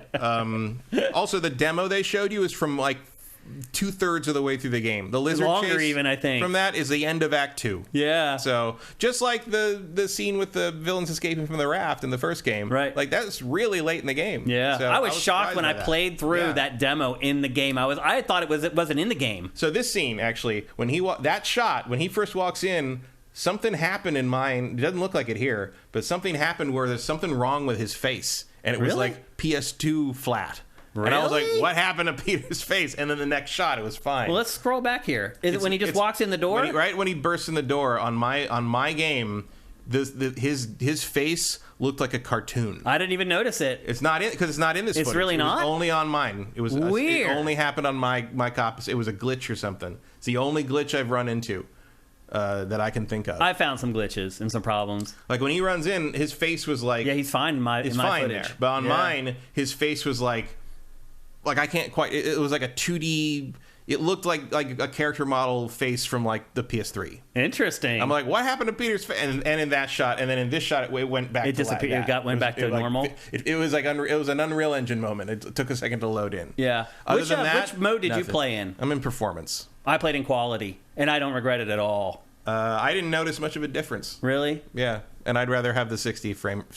I had no problem with the frame rates in this. I can't believe how well this thing runs. Consider that when you're out on a rooftop and you're overlooking the entirety of New York City, and you can just whip the camera around, and it just keeps. It's just crazy what games have become and what they can do now. Let's try to keep this discussion a little bit structured. Let's start off talking with the story of the game. This game has dual protagonists, and there are two separate stories working alongside each other, and they intersect with each other frequently throughout the course of the game. I guess the best way I would summarize it is that Miles is trying to overcome the death of his father, and his grief plays out in so many different ways throughout this game, in very clever ways. And in honesty, like emotional ways. Like, there was a couple times I got a little misty-eyed playing this game. Yeah, Miles has more heart to his story. Absolutely. Peter is more of a pretty... Peter is kind of going through the standard Spider-Man motions, especially because of the characters involved. Like, it's a pretty standard and solid... mid-20s Spider-Man story. Like, it's about where you'd expect him to be. Yeah. Miles is the more interesting wrinkle. The only issue I have is that I think the two stories don't always parallel very well. There's things that are like, are you people talking to each other? Like there's things in, like, where Miles, like, there's things where, like, oh, we have to, like, save this charity school / museum place because they got hit by this crime thing, and now the investor doesn't want to get involved, and they're like, how is it going to stay open? And I'm like, how about the fact that Peter's best friends with a Nepo baby billionaire's son, right? And they're starting a big business together. I'm like, you should talk to Peter about the fact that he knows, like, that he has a particle accelerator. He's best friends with the richest man in the city's son, and like, maybe you could the money that they spend on lunch in one day in the Osborn, like, eco lab would probably keep that place open a year. Well, they built a facility for his son Harry to play in. Right. Basically, he's like, I'm going to spend like $5 billion, and he's like, Pete, you got to come in as a co-founder. I'm like, okay, Peter can definitely get some funds to you, Miles. I mean, like, what do you need, like $100,000 or like? Oh, my uncle's trying to go straight, and so we had to co-found his lease on this. I'm like, why didn't just fucking Peter pay for the? Yeah. Also, the most unrealistic thing in this entire game is the fact that Norman Osborn sent his son to a public school. I'm sorry. No, not that guy. Not that dude. So anyway, Miles is kind of suffering through grief, but it's not just him. It's also his mother who is transitioning from the death of her husband. And there's also interesting moments in this where she's grappling with moving on. She's started dating a little bit, but she's been reticent to share with Miles that she's been dating. But she's been like a year and a half since the first she's game. Found this guy that she really likes. She wants him to meet Miles. Miles is uneasy. He always finds excuse. Having gone through divorce and the loss of a parent, all this stuff really resonated with me. The whole Miles story really just kind of hit me in the heart and the feels. And there's a bunch of stuff where, like, there's side missions where, like, they deal with mortality and deal with like, there's people that say the side missions are stupid because you're not really playing as Spider-Man and it's not about the man. I'm like, okay, like, do you even like Spider-Man at that point? Like, do you have any feelings? Yeah, like that's my question. Like, are you a sociopath? Like there's stuff going on about that with, like, people reacting to Killers of the Flower Moon, where, like, there's like a bunch of film bros that are doing the thing where it's like, well, there's no mystery because you know what happened in the first 30 minutes, and they have to sit around for 90 minutes while everybody else figures it out and just watch all this stuff happen, and everyone's like, yeah, but the point is to watch the atrocities. Like, well, I didn't feel anything. I'm like, yeah, that's the movie's fault for not making me feel anything. I'm like, no, your lack of empathy is not the fault of the work. It's not the movie's fault. Like, that is, you have just admitted something you probably shouldn't have admitted, but the fact that you don't have that kind of feeling means you probably don't understand why you don't want to admit that. There's just things in this game that aren't. And a lot of people are just upset because there's a lot of diversity in this game and representation. And well, there's a scene with the older man who has Alzheimer's. There's people mad at the fucking side mission where that involves his deaf friend. Yeah, because why was his love interest? That's his. Like, why would I want to play as the deaf girl? And it's just like, when they showed because sign that's language, really interesting. Yeah, when they showed sign language for the first time, I was like, oh my gosh! Like, it was actually, I played the first hour with commentary of this, and towards the end of that, when they showed the girl signing for the first time, I was like, oh, wow. Yeah. Like, why has it taken this long for a video game to have a deaf person signing in it? Partly because it took this long to get that kind of level of finger animation. Maybe part of that is part of that is that maybe. But I like, like, there's a deaf interpreter in the classroom in that early scene because she's in that class. Yeah. You see people, like, trying to learn ASL to talk to her because Miles is her friend, and so and like, that's really great. Just the fact that Miles is like interested in her. I love the fact that she. Every once in a while, disability doesn't matter. She'll come up and be like, "Hi, Spider-Man," and you like, the ASL sign for Spider-Man is apparently not spelling out Spider-Man or doing it's a web thwip. Yeah, it's doing Spider-Man's hand. Like, you do Spider-Man's web thwip. Yeah. I'm like, that's great. And then there's a scene where I think this game will lead people to want to learn ASL. Yeah. That's what representation means. Then there's a scene where he finds the old man who has Alzheimer's and has wandered off. Like, I don't know. Like, to me... That was the mortality mission I was thinking of. There's stuff that they get into some of that with Howard, the guy who had all the annoying pigeon missions in the other two games. Like, they turned that into something in this. They do. Like, there's a lot of good... And, like, the other thing that's interesting is a lot of those missions you can play as Miles or Peter... And they're slightly different. They are. Because Peter is a little older and a little more experienced with some things. And so with him, it's more like an empathy, like, you know, seeing kind of the path he's on thing. And with Miles, it's more like a learning experience. It's really interesting. It's great. Like, I thought the story in this was excellent. It kept me enraptured all the way to the end. We haven't really talked about Peter. Peter's just kind of like this... He's just aimless, looking for some kind of meaning in life other than being Spider-Man. That's kind of the thing that I took away, like 30,000 feet level of what was going on with Peter. Well, that's kind of the endless struggle of Spider-Man. It's like, you know, Peter Parker has immense potential, but he has this hang-up about being responsible with what he can do. And there's a bunch of stuff like this in this game where it's like you don't need, you know, there's a thing early on where Miles is supposed to do something important and it might involve his college career. Right. And then he's supposed to write an essay. Through the whole game, he's trying to write an essay. But this is a different thing. He has to meet somebody. Yeah. But like in the middle of it, something happens that maybe might be something Spider-Man might be needed for, and he's like, I gotta go. I'm like, no, you don't have to go. Go take care of your shit. But it's like, you know, you don't. The work-life balance is an issue for both of them. The other thing I like, and you see Peter trying to push him into not becoming that. Because Peter knows it's not good for him. Yeah. Like, Peter still hasn't even unpacked all his stuff moving into Aunt May's house a year and a half later. Yeah, and that's grief. Yeah. Yeah. The other thing I love about the story in this is that it teaches forgiveness. Like, as Kraven starts hunting the other superheroes in the city, a lot of them used to be nemesis for Spider-Man. But he suddenly realizes, hey, we need to stick together against this guy. He starts trying to help them. He tries to help them get out of being criminals. Once they decide they don't want to be criminals anymore, like, a big part of this game is helping people who used to try to kill Spider-Man. Yeah. Like, that's a big bulk of the plot in the design of the game is like, okay, now you've rescued this person that used to hate Spider-Man. Now you've rescued this person that used to hate Spider-Man. And it just kind of goes on and on through this murderer's row of villains that again, it's teaching people who play this game that sometimes forgiveness is okay. Like, holding a grudge, people can change. Like, there's so many good messages coming from this game. Yeah, I don't think you understand, Shane. This game sucks because you can't walk into the subway underground. And like you learn that money can't solve every problem. Like, there's so many good... Also, that scene right there, when you fly through the water and the water splashes on the camera... Have you noticed that? Yeah. There's just so many cool little touches to this game. It's really amazing. There's also areas where they use their the portal tech they developed for Ratchet and Clank. Their PS5 only stuff. Yep. I will say that I believe one of the DLC things is going to be multiverse. It's possible. If you get all the spider bots in this game, I think there's the thing that happens then is pretty much telling you either what the DLC will be or what the next game will be. I'm not sure which. But, I also just like that there were long, extended missions based upon some of Spider-Man's most popular villains. Like, characters that were bit characters in the prior games, like Wraith and, as you mentioned already, Sandman, get huge sections of this game. And you learn them. You learn about who they are, what their motivations are. You learn more about their relationship with Spider-Man and how they viewed the things that have happened in the past. It's just great. It's just a really great superhero story with awesome messages that, if my kid played this game, I'd be like, play it all damn day. You're not going to learn anything bad by playing Marvel Spider-Man 2. You're going to come out, hopefully, a little bit of a better person after playing this game. If you turn the web swinging assist all the way down to 1, you'll even learn not to jump off buildings. Yeah. Yep.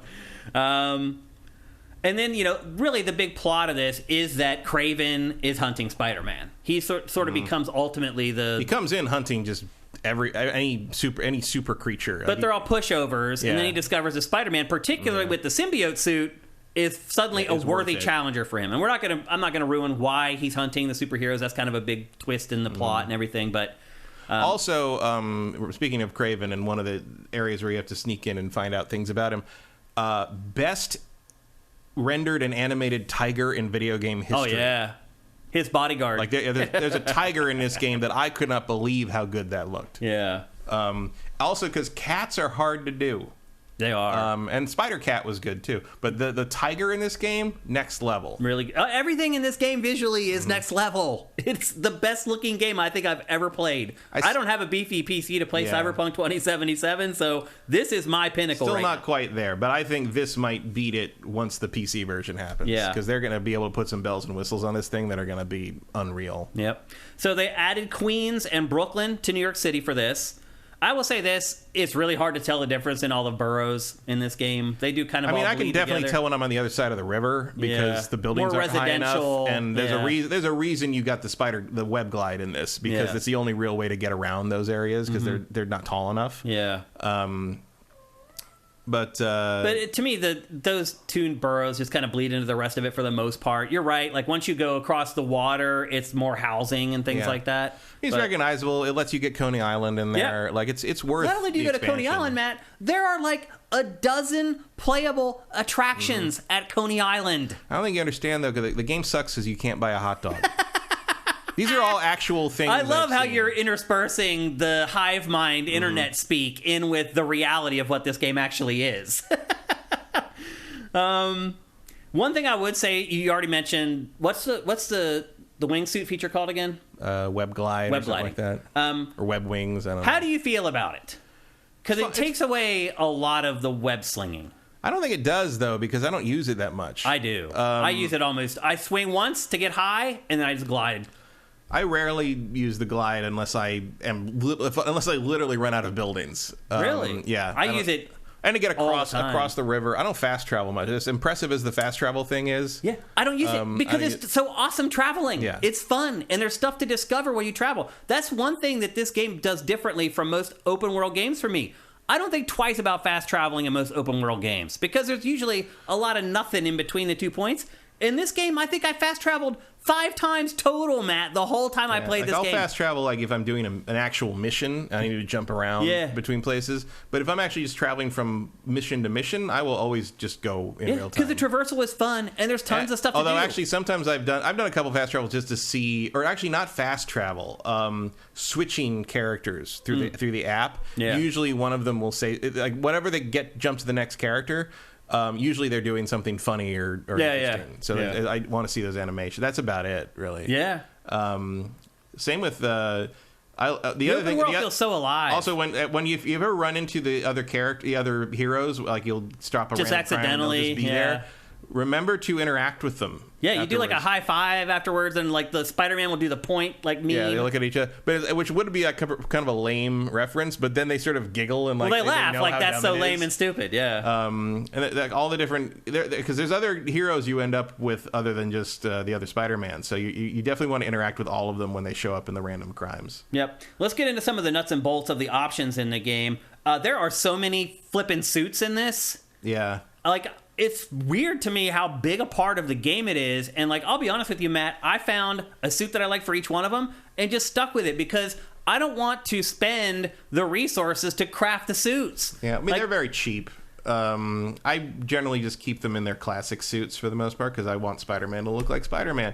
I kept Peter in classic suit. I put Miles in his Daft Punk outfit. With the screen mask and everything. The 2020 outfit. Yeah. I like that one. I had him in his standard. I just kept him there. I kept him that way the whole game. I had him in his standard, and I switched to the Puerto Rico one when he got that because I thought he would wear that. It was a cool Did they have suit. The flag right? The flag is right on the suit. It is not right in the apartment. Yeah. Yeah. Very weird. But somebody probably just swapped something. You don't know what their asset labeling system is. Yeah, and there are Cuban flags in the city because there are Cuban areas in the city. So something just got. Yeah, I don't know how they screwed that up. Well, they're the identical flags with different colors. It's so somebody swapped something or mislabeled something and nobody knew the difference. So you'd think somebody in that whole dev team or QA team would recognize that he walks by the wrong flag in that one mission in his apartment. But okay. Yeah, can't catch everything apparently. So crafting suits If you've seen how many conservative people I've seen online think the Liberian flag is the American flag, let's not criticize too hard. So you have to use resources that you collect. Like you collect all these like tech parts and rare tech parts, and all that is used to upgrade pretty much everything throughout the game. So I never wanted to spend it on the suits. Like I found 2 suits that I liked, and I'm like, I'm going to spend the rest on the real upgrades. There's suit tech that you can upgrade. and there's trees there to improve health, damage, focus, and traversal. And again, you're using tech parts and tokens and rare tech parts to upgrade that stuff. Then there are gadgets that include the web shooter, the upshot, the web grabber, the concussion burst, and the ricochet web. Those also are improved with tech parts and rare tech parts. Then there's skill trees. There's one for each character, and then one shared skill tree, which, by the way, I ended up just basically boosting the shared skill tree first. I pretty much just filled that out. The shared skill tree is better. Yep, I did that all first. The skill trees are underwhelming. They're weak. In part because you start with pretty much all the abilities you had as a fully upgraded Spider-Man in the other two games. Yeah. So the skill trees are sort of stuck being sort of superfluous upgrades. Yeah. Like they make you more powerful. They give you a little bit more options. They make your various ability, like the special abilities you can fire off at once in a while, more powerful. But for the most part, the suit tech upgrades, like your damage output and your traversal speed and stuff. But other than that, I upgrade those. Like that, just the upgrading doesn't. You start awesome and you just sort of end slightly awesomer. Yeah, you really don't feel the upgrades in this hardly at all. Even the symbiote suit doesn't feel like a huge boost. It has different attacks, but they don't feel that much more powerful. I mean, at one point I had like 20-some skill points unspent because there was just nothing I was interested in. And I was saving some of it for when I got the black suit. And even the black suit's abilities weren't that interesting. The funny part is you'll be able to spend all 20 of those points, and I bet you still would struggle to see the difference in your character. I mean, other than like the ones that unlock actual moves you can use. The upgrades are very subtle. Your abilities, like where you actually activate them, which is the stuff like where you tendrils up everybody in the area, or like when Miles does the Venom Strike stuff. Mm-hmm. Miles is actually a more powerful character in this game. Like I enjoyed playing Miles more than playing Peter. I like Miles better. Yeah, me too. I played him more. I've definitely played him more. He's just stronger. I just enjoy his combat more. Yeah, he's got more options. He's got more interesting options. Like the Iron Spider arms are not particularly interesting. Whereas I agree. You can combo with Miles's Venom abilities way more, and he gets the electricity ability, which every electricity ability he unlocks is a fucking banger. Every single, like those are all good. Oh yeah. Miles really doesn't have any bad options. Nope. He was my favorite of the two by far. Mission objectives. This is where I think this game really shines. There are so many different mission types in this, and new ones keep being presented to the player way into the game. Like, literally in the last couple hours of the game, a new mission type popped up on the open world. Yeah, I mean, they did that in the other two as well. Yeah. Like the map changes, and that's probably my favorite move in the whole game. Totally. The map changes, like even in the first one, like Silver Sable puts those stations up around the city, and you got to do those, and like all of a sudden you're fighting it. Like having gone through the first one again earlier this year, it's like, yeah, that game changes substantially over the course of the game. Like by the end of it, you are not in the same city you were, like because it's so different. And this does the same thing from what I can see. Yep, you have to take photos. There's a missions called Marco's Memory Crystals. You actually just saw that, where those crystals are, and then you break it open after you win kind of a horde mode. You put out building fires and tanker fires. There's hidden prowler tech caches hidden all over the city that you find, and that is a whole kind of detective thing that you go through. There is a little bit of Superman 64 in this game, Matt. Yeah, the flying through the rings. The web swinging is through the. Although again, Superman 64 sucks because if you miss a ring, you fail.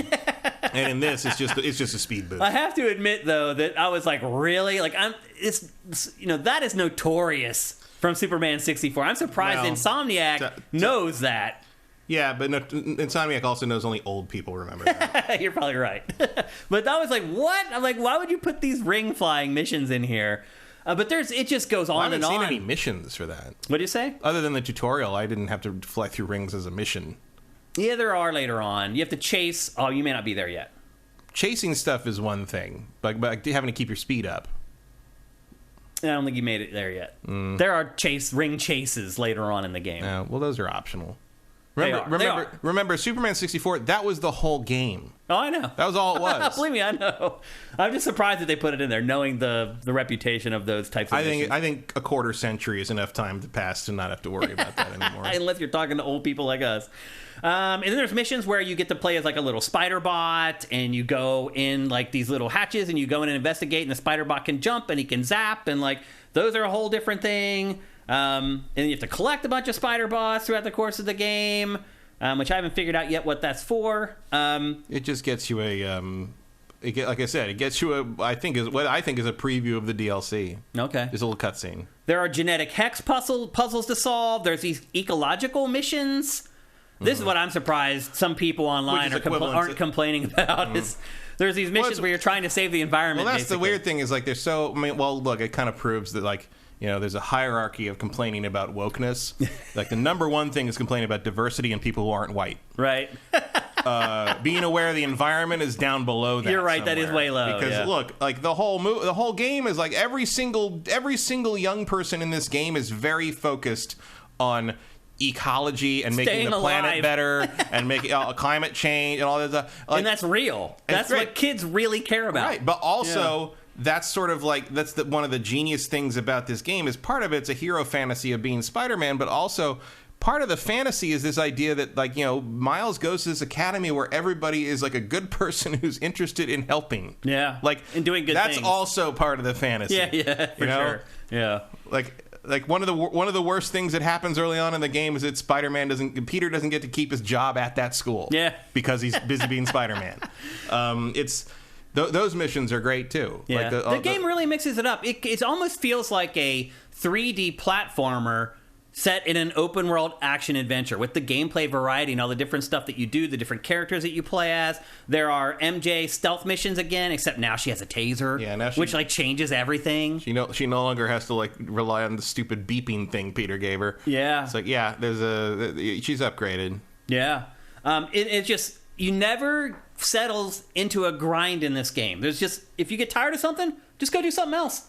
There's like 10 different options at almost all times for you to go find some other mission to do, inspect something else. I was really blown away by the varietyness, but again, coming from a developer that has made great 3D platformers in the past, it's a little bit of Insomniac's pedigree. To be able to, and because the other thing too is that there's all these different gameplay types. Again, 11 real attractions at Coney Island alone. All of this stuff is handled great. Like, they managed to nail almost all of it. Like, I never played any of these little sections where I was like, well, that feels awkward. That should have been cut. Like, they did all the right cutting. Yeah. They've already cut the stuff out they should have cut. It's really amazing. Which has not really been done in a Spider-Man game before. I mean, like, I'm still waiting for the day we get to all sort of collectively admit that the original Spider-Man 2 game, which everybody goes nuts over, is a terrible game. Other than the web swinging. Yeah, that has a really interesting traversal system. Yeah. That's it. Yeah. Whereas this is an actual great game that has great... it's funny to me that, like, early on you had people that were complaining that, like, oh, they didn't change the web swinging enough. Like, they didn't add anything. Like, well, but they did. The glide changes a lot, but the glide changes everything for me. Well, the glide has not really been that revolutionary to me. The revolutionary part is being able to... the web swing assist thing, where you can turn that as far down as you want from 10 to 0. If you turn down to 0, there's fall damage, which kind of breaks it. I just left it on default. Whatever they have it at default. It's maximum. So you haven't seen what the thing can do. Okay. Like, the further down you turn it, the more physics affect the webs, and you have way more freedom to wiggle around, and you have to know what you're doing, and there's moments where, like, I've been swinging through a thing, and there's like one of those weird, like a building that's sort of curved weird, and he attaches to the inside, and the physics of the web like pulls me into the building. Oh, interesting. Which, like, so you have to actually plan out what you're really doing a little more. Yeah. So you pull that down to like a 2, and like you have as much control over what you're doing with the webs as you ever did in that original Spider-Man 2 game. Interesting. So they did change the web. They gave you full control over how much of the physics you want to really apply. Up to max 10, you are in complete autopilot, don't worry about anything mode. I play with it down at 2, and like you'll slow down if you hit trees. You'll bounce off light poles. Like, you have to know where you are. Like, it's you like scrape against buildings and have to, like, the web will attach wrong if you do it too late, and like those physics of it will pull you into the side of the building and you won't go the right way. Yeah. Like, you have to plan out what you're doing. That is where the web glide has been more useful. Sometimes I just get completely out of position with the web swinging. I'm just like, fuck it, glide. I just use the web glide constantly. I literally swing long enough until I get to the top of the buildings, and I hit on glide, and you're so much faster. Like, when you glide, you're probably double the speed of web swinging. No, I don't agree with that. Oh, it's way faster. I'll race you. Not when I'm swinging full speed. No, it's way faster. It's not even close. It's literally like double speed if you glide. Doesn't feel like it. I find the web gliding to be a useful, like, bridge tool. Not with bridge. No, it's way faster, Matt. It is. I'll chase. We'll do a race sometime. It's not even debatable. I'm surprised you think that. I just don't think it's very interesting. No, I'm saying the speed.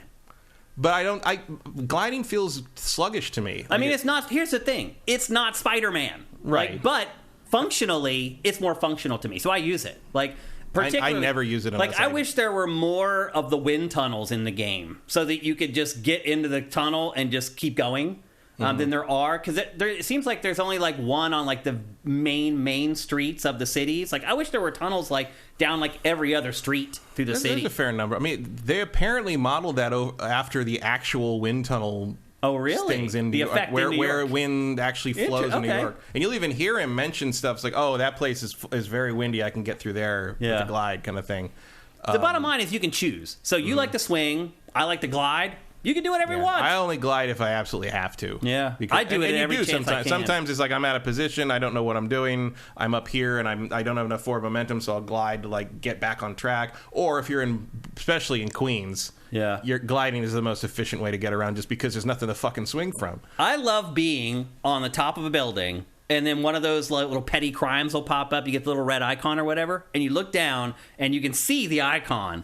And just jumping off of that building and immediately going in the glide and just zapping down to the ground. Like, and then in midair before you land, deliver your first like kick or punch or whatever. Like, it is an amazing feeling. Like, it's just, I don't know how to put it into words. Like, again, this is only in this game can you. I mean, do it stuff does like kind that. of prove that like a Superman game would probably work. Yeah, absolutely. If you Yep. made it. If these guys made it. If you made, yeah.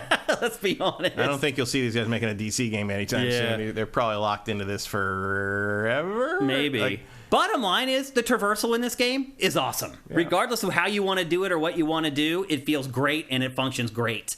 And then let's talk about combat. Obviously, you've seen a bunch of it in the B-roll that we've been showing you guys. What are kind of your general comments on combat? It feels very samey. it's very similar. The only the real change is the parry stuff. Yep, that's the new melee addition, the parry. Yep. And basically, for the if they most- attack red, you block, and if they attack Yeah. yellow, you roll. That's pretty much And the how it works. timing on that is a little wonky in places. It feels very generous, the blocking for the yeah. parries. Yeah. And once you parry somebody, It's no Dark Souls. No, once you parry somebody, you get a little window where you can do extra damage. They attacking stagger, back. so you can actually start your combo. When you do different moves against the enemy you parried. That's true. Yep. Which one nice thing about it is, Slingshot's new as well, which is pretty awesome. yeah, I've used that maybe twice. Yeah, I just jump and just start swinging. yeah. It's way quicker. But one nice thing about that, like when you parry somebody, you can then turn and hit. The like an enemy next to you and hit if they're like the threat. And then when you turn to the enemy you parried, you will still do the extra damage parry moves to them. Yeah, yeah. So you don't lose that Yep. just because you had to deal with somebody else immediately, which is nice. Yeah. You still have all the abilities you had in the first game, but a few things added on. There's way less stealth. Yeah, Like, the MJ sections are pretty much it. I mean, more like this, like the thing where you. But see, I played this in the game. I didn't play it like this at all. Like, I just jumped down to the ground and just killed them all. Well, I like doing the stealth stuff. The web line thing makes it much simpler because, like, especially once you unlock the ability to web line two guys at once, like Yeah. that, like it's trivial. I think I used the web line 3 times in the whole game. I used it a lot. I enjoy. You that can part. prolong stuff if you want to use this stuff. I just jump down and beat their asses. Well, yeah, but that's. Like, it just takes longer to do this stuff than just killing them. Like, I don't know. I did it a couple times just for fun and to try it out and make sure I understood how it worked and everything, but I don't know. It just seemed frivolous after a while. I'm just going to That's jump how down. I feel about web gliding. So there you go. But it's faster. It's not. I don't care what's It's faster. a better way to do it. It's not a Spider-Man way to do it. I agree with that. I don't sure. want to do it. Like Yeah. it's just there. I feel like that's where this is coming from. but it's like you just don't like that it's not really a Spidey thing, and I can understand that. I mean, he's perspective. always been able to glide, but he's not never like been this. able to fly. Yeah, he straight up flies. In this. Yeah. And I get like you add it for like Brooklyn and Queens where the things aren't that tall, but like I don't know, I think it looks kind of dumb. I use it to bridge things. I use it as a combo connector, basically. Because you can also do like tricks in midair. Like again, the traversal in this is awesome. I can't really come up with a single criticism of it. And there is there's a trophy I think for gliding from Astoria down to the bottom of the financial district The whole way without ever touching the ground. That's hard to believe you can do that. I think with full upgrades, Maybe. Yeah, I don't think I could do it now. you'd have to with my know. character. You'd have to know the wind tunnels really well. Yeah. but I think you could do it. Yep. I'm sure you can do it because there's a trophy for it, but it's a lot. Yeah.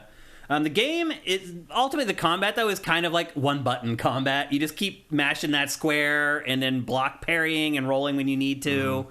It's a pretty simple combat system that makes you look awesome no matter how good you are at the game. Yeah, and you pull out You feel powerful. Pull out your abilities when you need help. And Yeah. Sometimes there's a little optional thing that you can get extra for. Yep. Which is nice. That's the only time I remember to use stuff like the what was it, the gadgets. I think the gadgets in this kind of suck. Frivolous, yeah. I hardly use them. They took away my favorite gadgets in the first game, which was the impact webbing trap and the web bombs. Yeah. There is one of the upgrades on the web shooters is sort of a web bomb. I think it's like the third hit pops open and like webs people next to the guy. Oh, I actually didn't see that. It's like the fourth or fifth web shooter upgrade. Oh, okay. I didn't go too far down that It's kind of like a minor web bomb, but like those are the tools I use the most in the first game, especially in the stealth. So I love the impact webbing where you just like guy walks by it and like grab it. That's fun. Yeah. But like that's gone. That's not there in the game anymore, which is a shame. Yeah. Also, the game is very QuickTime heavy. That's probably my biggest criticism with the gameplay is how many QuickTime events there are. I do wonder if there'll ever come a day where a developer can make a game like this that isn't driven so heavily by QuickTime events. It's just so hard to let people do stuff like you can do in this game and give them complete control over it. It's just, I don't know if we'll ever get there. Yeah, I don't really mind any of that. Like, I mean, the fact that you can do this kind of stuff without any QuickTime is great. But if you're gonna like kind of do this sort of thing. And, I mean, they took a lot of the QuickTime stuff out. Like, you don't have to hammer the square button to stop the car and the runaway car missions anymore. You don't have just does it automatically. Yeah, they've definitely... They've made it way less irritating. There's still a lot of it. Like, I haven't played a game with this much QuickTime events in a really, really long time. I have. Like what? God of War Ragnarok has more than this, for sure. But again, God of War Ragnarok is the second fastest selling game in PlayStation history. This is the top. So clearly not a problem for people. Yeah, I'm just, I'm surprised that people have no problem with QuickTime events. But again, I've been playing them since Shenmue. Well, again, you can turn them all off. But then it just happens automatically, right. I guess. Yeah. I mean, that's all in the accessibility options. You can turn all that down to nothing. If you, that's for people who can't do it. It just makes the game feel a little old to me, a little rickety. I think that's just how games are. I think games of this type, again, I don't know how you do it differently. That's a tool in the toolbox at this point. Like, that's just how it is. I mean, we can't blame Shenmue forever. Yeah. If it didn't work, they wouldn't still use it 25 years later. Yeah. And then one thing that I have like a request for the combat, and I guess I kind of understand why it hasn't been done yet, but like once you play this for a while, you figure out very quickly that what you want to do in every skirmish is take out the guys with the guns first. Mm-hmm.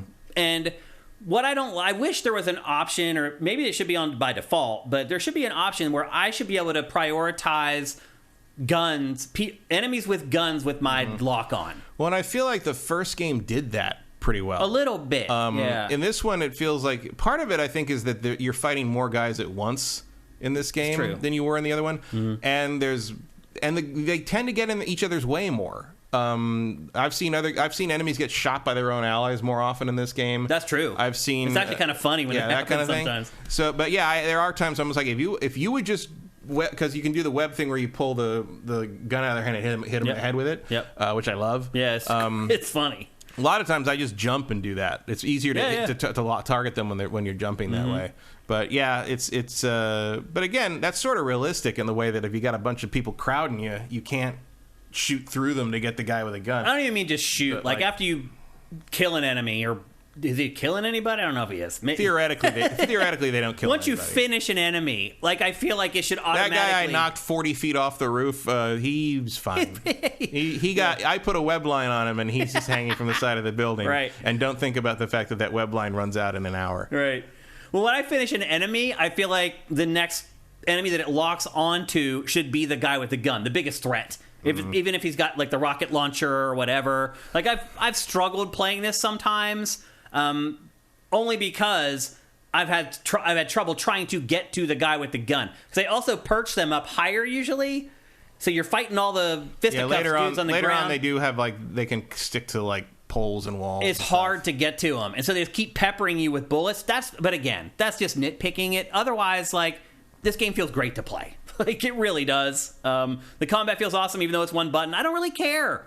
Like, it doesn't bother me that the combat, you don't have to use every face button on the controller. Like, I still feel like I'm in total control. And really, you do. It's just only one of them is a punch. Right. Like, you know, you still have to web with triangle. You still got to dodge with circle. You still got to jump with X. Like, it's all, you're using it all. That's just part of being Spider-Man. Yeah. Like, another game that, like a Wolverine maybe would need more than one face button dedicated to actual, you know, hitting things. Yeah. Well, we'll see. Because his traversal shouldn't be as extensive, but yeah, who knows? he doesn't have a web. Right. So yeah, I should make things a little more simple. But again, that's just me nitpicking. Like, again, you know, I thought the combat in the game was great, and it makes you feel powerful. Most importantly, like, it makes you feel like a superhero. That's something I feel like a lot of superhero games miss. And it doesn't backtrack from the other games. Right. Like, you still feel like the same character there. They're just adding on to it. Absolutely. And I also like how, you know, there's specific ways to take out each enemy type. And when you're attacked by like 8 or 9 guys, you have to juggle that in your mind. The guys with the shield, you got to web them and then slide underneath them, and you can attack them from behind. Every enemy in the game has a very specific way that you can take them out. And part of being good at this game and good at the combat in this game is looking at the enemies, figuring out what each one you need to do to take out each one, and then prioritizing them. And like, it's great. I had a blast. I never got tired of the combat in this, despite the fact that it's basically just square, other than your blocks and your parries. Also, I would say, just as a side note, the DualSense in this is amazing. I know you probably turned it off, but... I didn't turn it off. I just don't notice it. So here's how I noticed how awesome the DualSense is in this, is I played it, like, my wife got a phone call, and I turned down, like, all the audio. I was in the living room playing, so I could hear the motors in the DualSense, and that's when I realized that thing is doing something pretty much at all times. Like, some of the stuff is so subtle, you don't even know it's happening until you hear the motors inside the controller, like, actually working. Which are surprisingly quiet. They are. Anyway. Yeah. Like, especially compared to the Xbox. They are. But the other thing I would say is because of that, this game really drains the battery of the DualSense. Actually, yeah, it does. Yeah. I could play for like 2.5 or 3 hours. I have to charge it again. I mean, I play with it plugged in, so at one point it did get unplugged or something. The connection didn't work quite right. And it was out of batteries in like 2 hours. Yep. It zaps it real fast. Because, again, it's using the haptics the whole time you're playing the game. Even if you're just walking, there's a very subtle, like, little tap that you can feel in the controller with your footsteps. Like, everything you do is reflected in the haptics in the DualSense, and I think that's awesome. I also like that Miles is taller than Peter now. Yeah. He's grown up. Yeah. It's pretty awesome.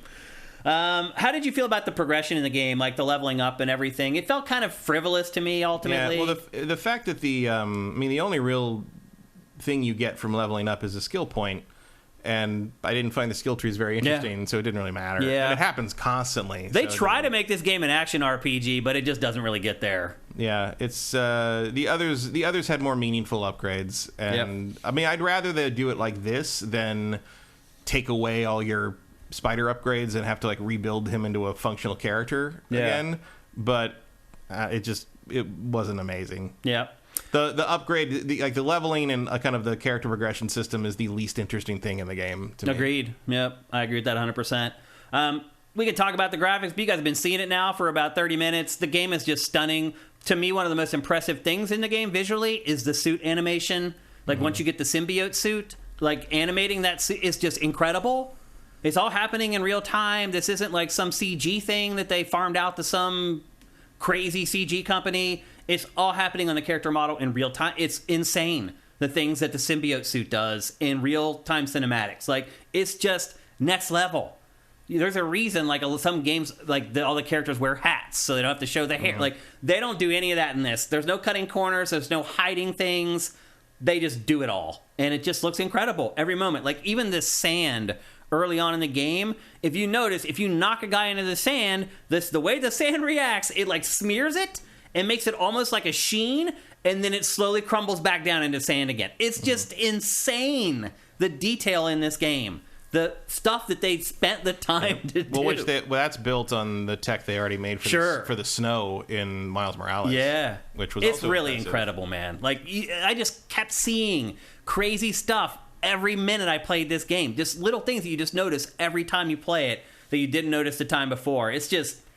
It really is a technical marvel. And I like the most of the suits will get damaged as you get hit Great. and They knocked get around. torn and And even it's appropriate damage for what the suit is, which is cool. Like Miles has some suits that I put him in that were like more metal, like armor, and the paint would get scuffed off. And so, like it was they weren't like torn, they were like dented, and the paint was coming off, which is pretty cool. It's amazing. It's just an incredible looking game. The audio in this is also amazing. The voice acting's great. The writing's awesome. You also get both of them get Into the Spider-Verse style costumes that let you run them at the low frame rate from that movie, and you can actually turn that on as an option in the options for any suit. Yeah. So if you want your characters just to look like that, you can do that. Yeah. Which is pretty cool. Yep.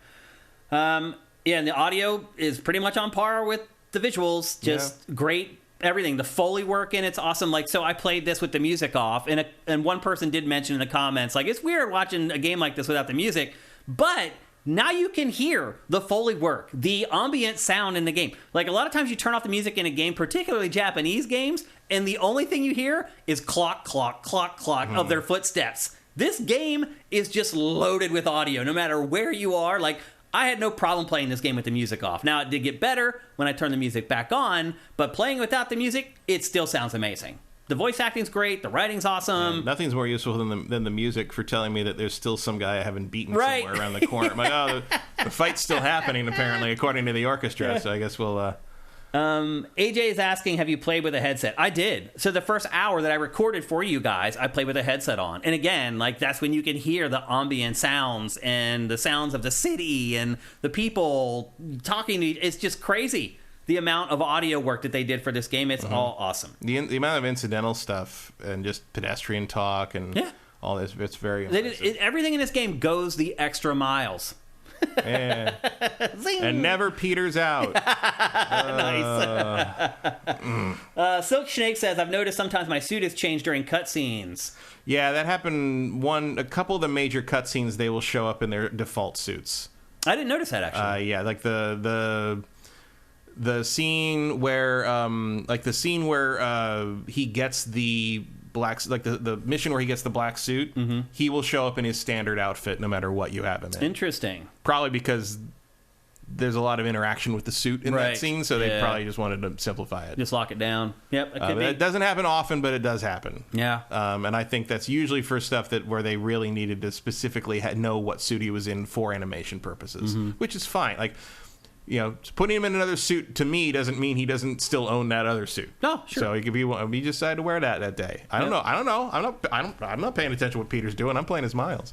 Okay, let's talk about any criticisms that we have. We've been pretty much glowing on this game, and honestly, it deserves it. I mean, my overall impressions of this game are glowing. But I did find some issues. First of all, I experienced more bugs in this game than I maybe have ever experienced in an Insomniac game. Although I don't remember if Fuse had a ton of bugs or not. It was just a crappy game. I didn't play Fuse enough to remember one way or the other. But I found, one thing that happened to me, one of the enemies, like you said, like the music. You know when you've killed the last enemy because the music will stop. I was like, I couldn't figure out why I couldn't move on in this one section. It turned out one of the flying enemies had gotten trapped in the environment underneath the ground, and I tried to spiderweb him up out of the ground, and I couldn't, and so I had to restart the checkpoint there. I had the game crash completely out to the desktop, quote unquote, of the PlayStation 5. What else did I have? Never had that. I've had enemies get stuck in scenery, so you got a robot dog just sort of running against a fence forever. I got trapped. Which is fine, because at least he's not trying to kill me. I got trapped inside another character in a cutscene. So I had finished a mission. I flew down from the ground to, talk to the person to finish the mission.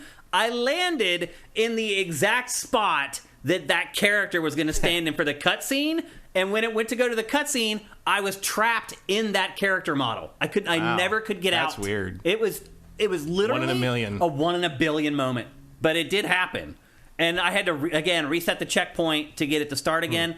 Stuff like that. Nothing like game breaking where I can't go back to the checkpoints are so generous. It's like it doesn't matter. Yeah, I've never had anything. I had his face looked weird in that first shot, and like I said, a couple times enemies have gotten stuck behind scenery, not like underground or clipping through anything, but just they're behind a container or behind a fence, and they're too dumb to know that they need to come around to fight me that way. They're just trying to run straight at me. And I just jump over and hit them. I haven't seen no crashes, no anything like that. It's I had one crash. For a giant open world game that does all this stuff and is this technologically advanced, it's just shockingly solid. Kevin's asking if we played with a day one patch. I did, yes. I'm assuming you did as well. Yeah. I mean, whenever it unlocked. Yeah. I did not have an early copy, so... Yeah. I played the game for 20 hours, and those are the only issues that I had, so it is still predominantly really clean code. I loved it. Way cleaner than Starfield. Yeah. I'll tell you that much. Yeah, for sure. And I love this game. Like, I don't know. What is its aggregate now at this point, review score? Is it still over 9? It was 91 last I looked. Which is closer, still. I mean, that's more like what I would rate the other ones. This is better. This is the pinnacle of this style of game. I honestly don't know how you do it any better. As far as talking about kind of an older style, mid-aughts, like open world action adventure. The only thing you could do quick timey stuff. Do a different character. Yeah. Would I love this? Yeah. Would I love it if Rocksteady hadn't spent a decade making some shitty Suicide Squad game that we still have to fucking suffer through, and it just made some Batman games with modern technology on this level? Yes, I would rather see Gotham City look like this, and not like. Would I rather like somebody try something interesting that way? Yeah, absolutely. But like, I'll take it. Like, if this is what it's. I mean, not everybody can be Insomniac. We know that. I did enjoy the YouTube guy or the Twitch guy who couldn't figure out this fucking thing. That really? He was spinning the sticks and didn't understand you're supposed to hold them downward. Yeah. And it took him like 5 minutes. He was taking breaks because his hands were tired. I'm like, what in the world? I mean, I'm not gonna make fun of people because every once in a while stuff like that happens to me too, where I'm like, what the hell is the game asking me to do? And then I figure out what it's asking me to do, and I'm like, oh, duh. Sure, but also like, I don't think that's particularly baffling iconography. No, that was pretty simple. Yeah, for sure. But I absolutely love this game. Every minute that I spent with it. The three Insomniac Spider-Man games are the best superhero games ever made. Yeah. Like without, I mean, I spent years championing Arkham City for that, and I still think Arkham City is great. But they've beaten it. Just look at that, Matt. Just look at that. The fact that that's real time. The fact that there are people in the city versus the Batman games, right there, you've got it. Look at that. It's just crazy. Like, would I expect anyone to want to have a selfie with Batman if I was running around on this? No, probably not. But like, and Gotham Knights does try to do that. There are like civilians in Gotham Knights and things, but Gotham Knights has its own issues, which is on Game Pass right now, by the way. Yeah, but don't play that. Play this. Yeah, it's fascinating. It's like, okay, so you're making these spider bot things like just out of like, you got 3D printers in your suit and stuff, and Miles' mom can't keep her fucking charity shit open. Like, guys, it's also how about you sell your wrist-mounted 3D printer tech patent or something? Like, come on. Yeah, I mean, you have to suspend disbelief a bunch of times in this game. It's like, where do the steel spider things come from? Like, like, you know, it's a superhero video game. MK Ness asks, which version of Fidelity? So this B-roll is all in quality mode, so 30 frames per second. I'm guessing they pegged it at or whatever. Yeah, it's at 30. I had no problem playing it at 30 frames. I thought it was great. I will say this: I played the whole thing on performance, switched to quality a couple times. I can't tell the difference. There are you can find comparisons online. Close. Like there's not reflections in the puddles, and they cut down.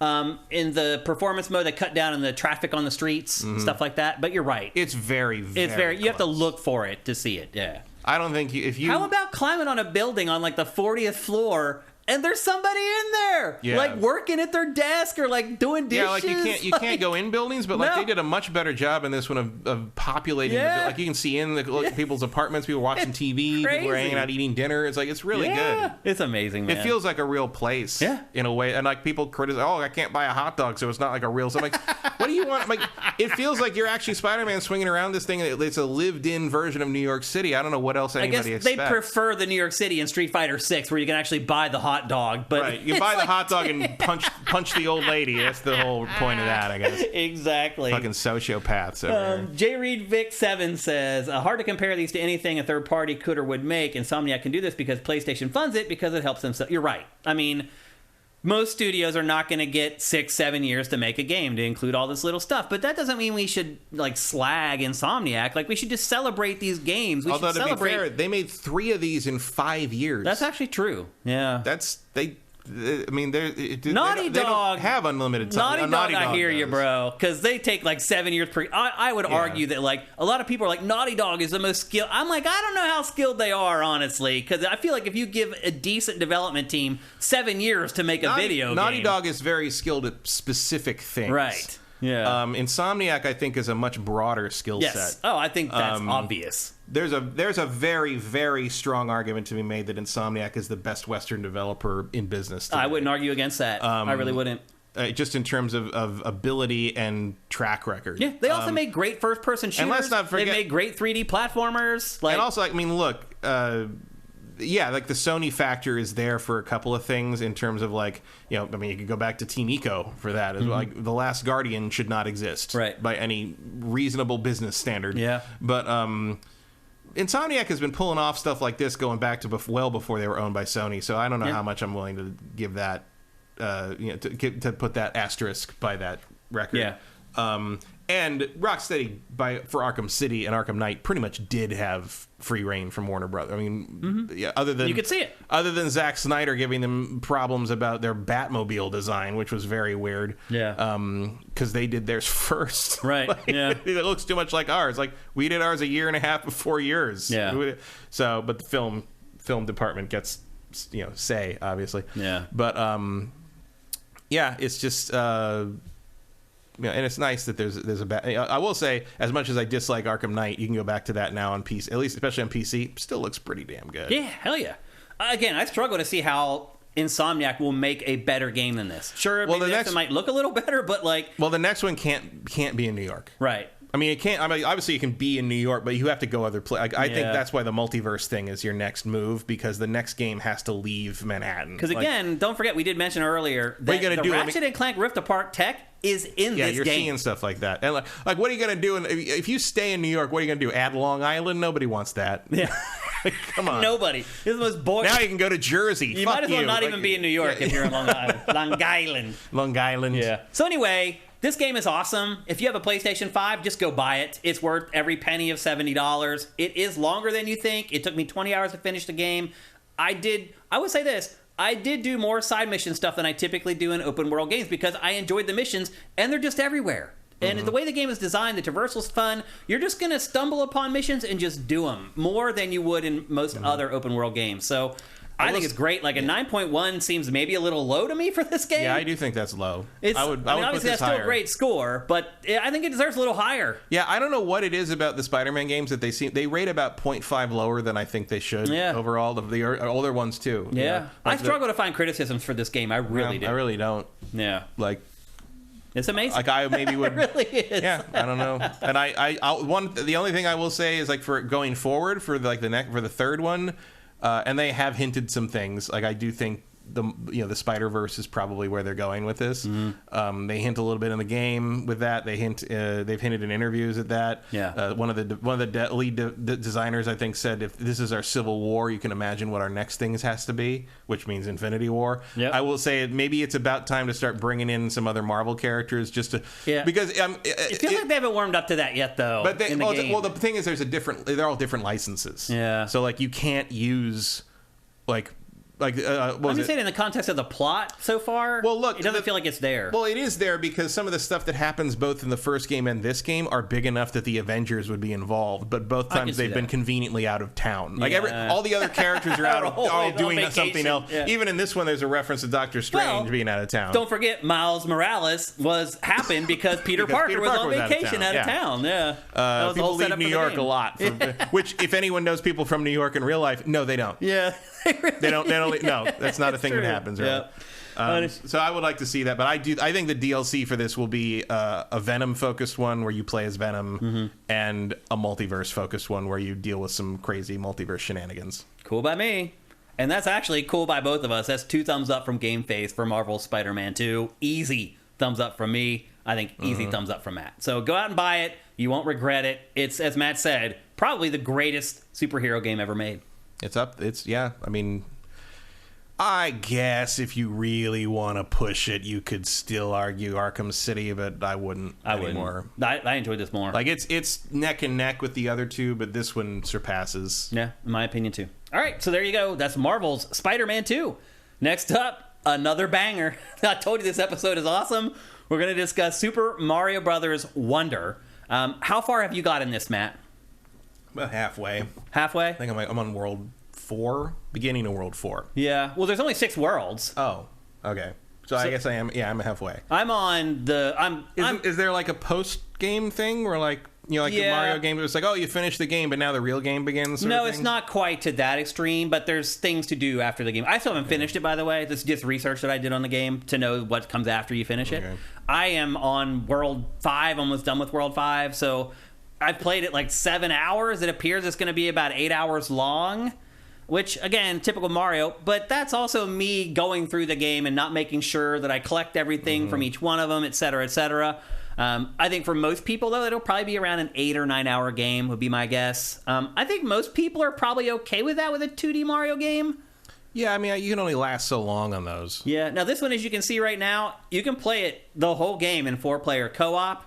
You can play the co-op online, or you can play it locally. There's also online races that you can participate in if you want to. That those the Yoshis and Nabbit are like easy mode. Yeah, you can play as Nabbit, and Nabbit never dies. Basically, he won't take any damage. So if you want to play this with like the little ones, your kids or whatever, you totally can. You can play as one of the main characters. They can play as Nabbit, and you can kind of babysit them as you play through the game.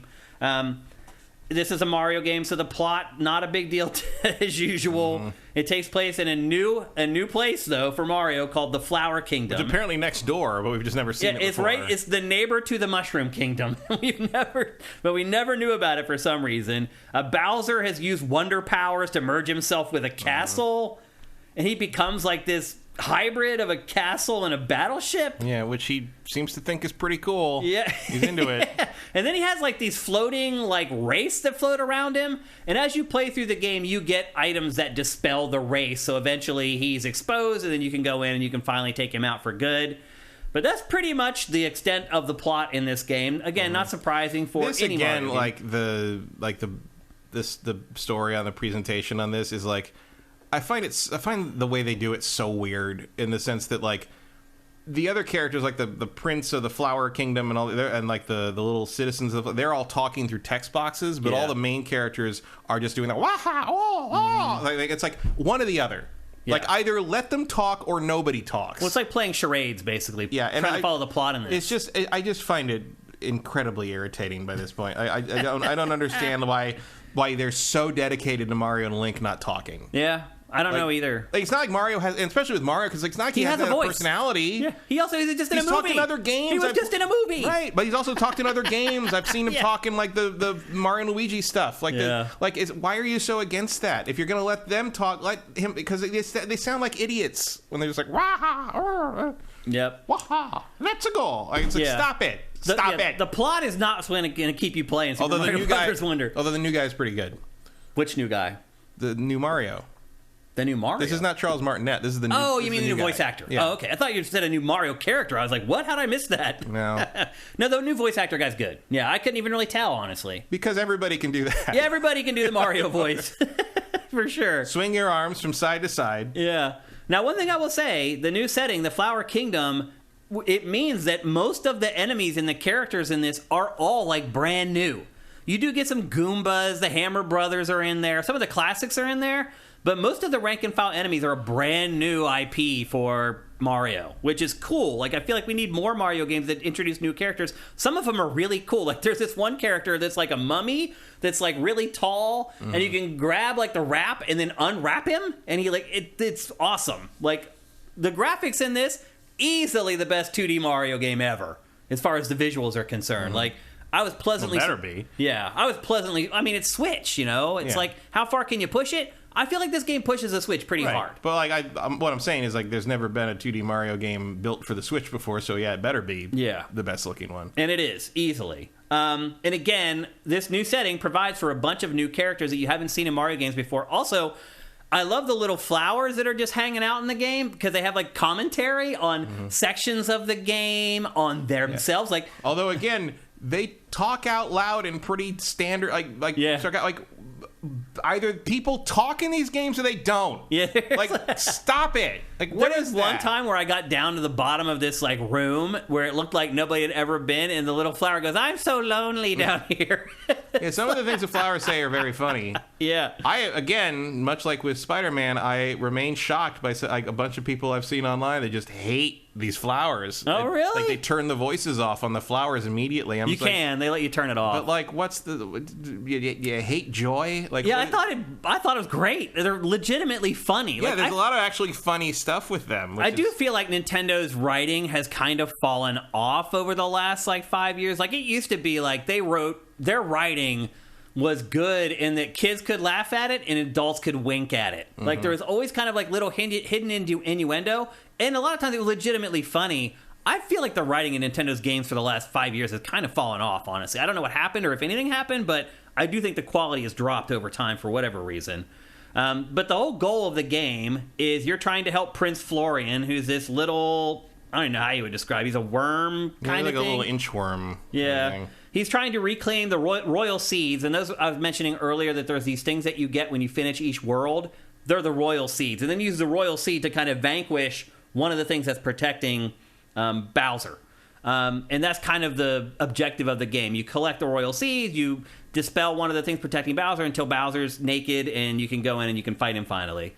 But anyway, you're trying to help Prince Florian, the worm, reclaim the royal seeds. He also is the manager of a brand new feature for this game, which is badges.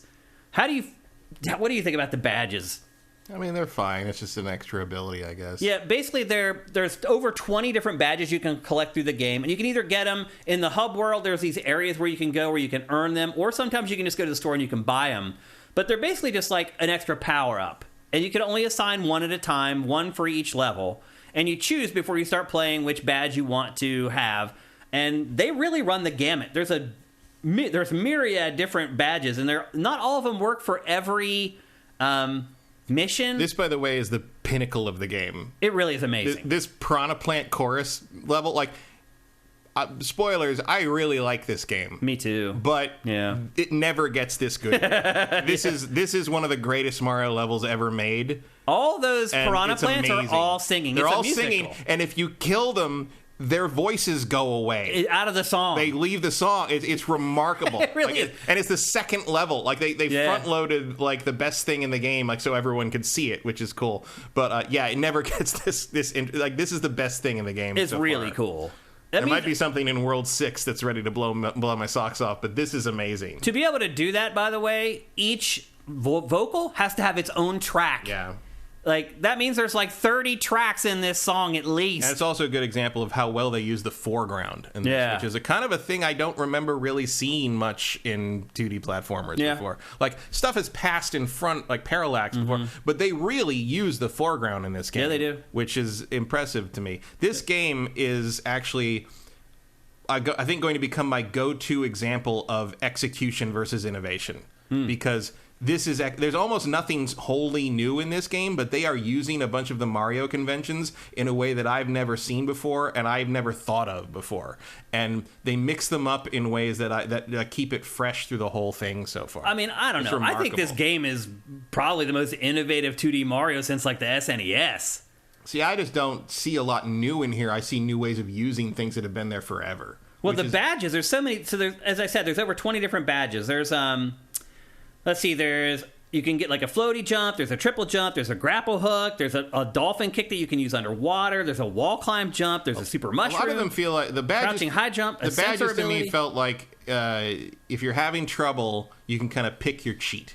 I'll be honest with you, I hardly ever use the badge abilities. I keep forgetting I have them. Me too. The one I've used the most is the one that gives you an extra vertical jump when you hit a wall. There's a wall jump one. There's also a double jump one that you can get too eventually. I don't have that one yet. Yeah.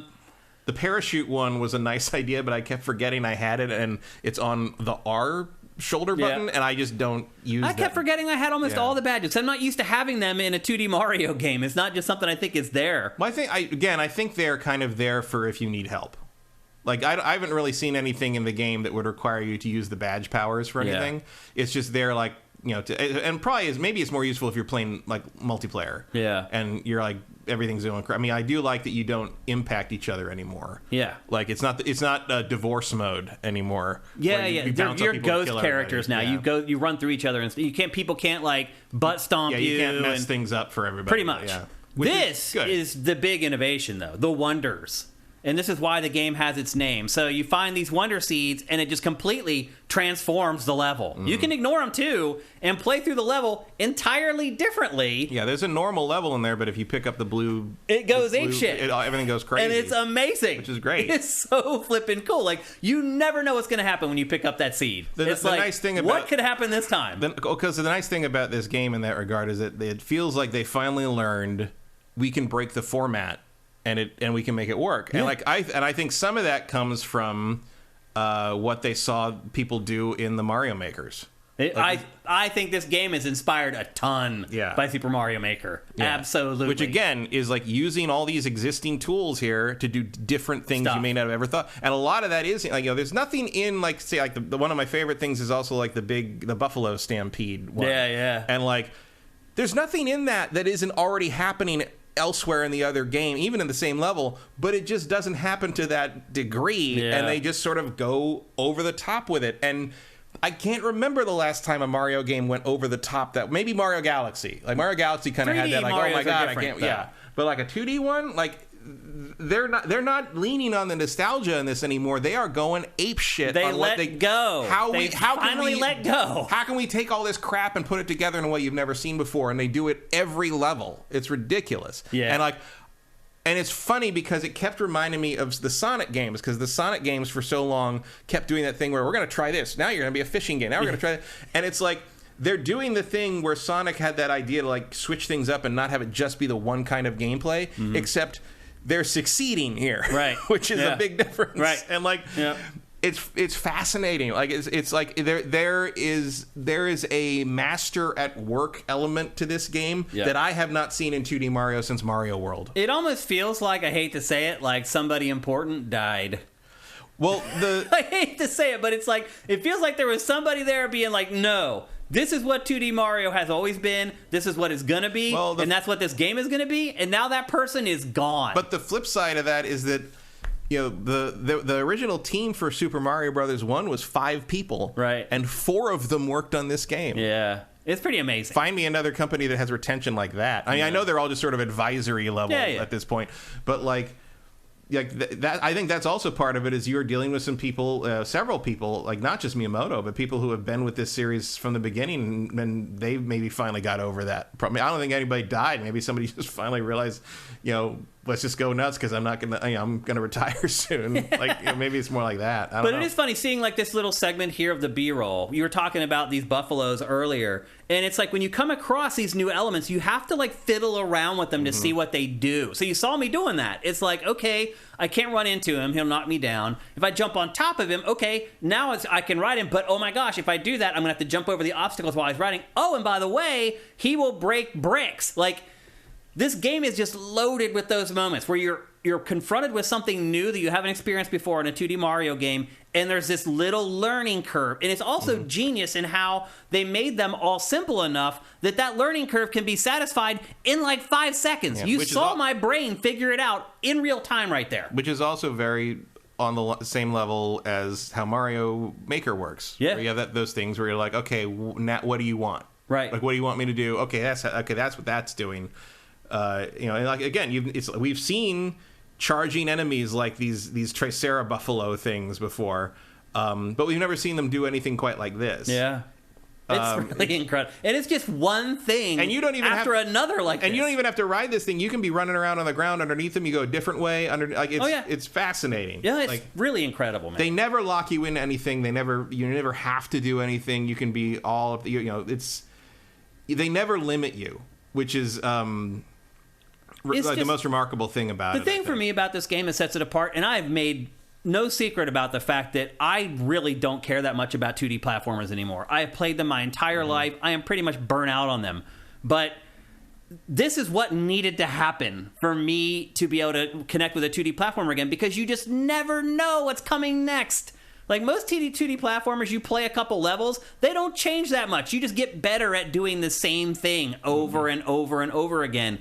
With this one, every world is different. Every stage is different. It's presented with some new again, here, look at these hippos. Like all this, oh, here's a hippo made out of a balloon. And what can they do? Oh, they can fall into holes, and then I can use them as a springboard. Also, they will bounce off of the hippo that I put. It's like, again, your brain is like, okay, in 5 seconds, I figure out what I can do with the hippos. Now, here we go. Let's go through the level and let's put it to work. Like, the whole game is this way. It never settles into, like, just 2D platform, Shane. Like, it never goes to... But you can.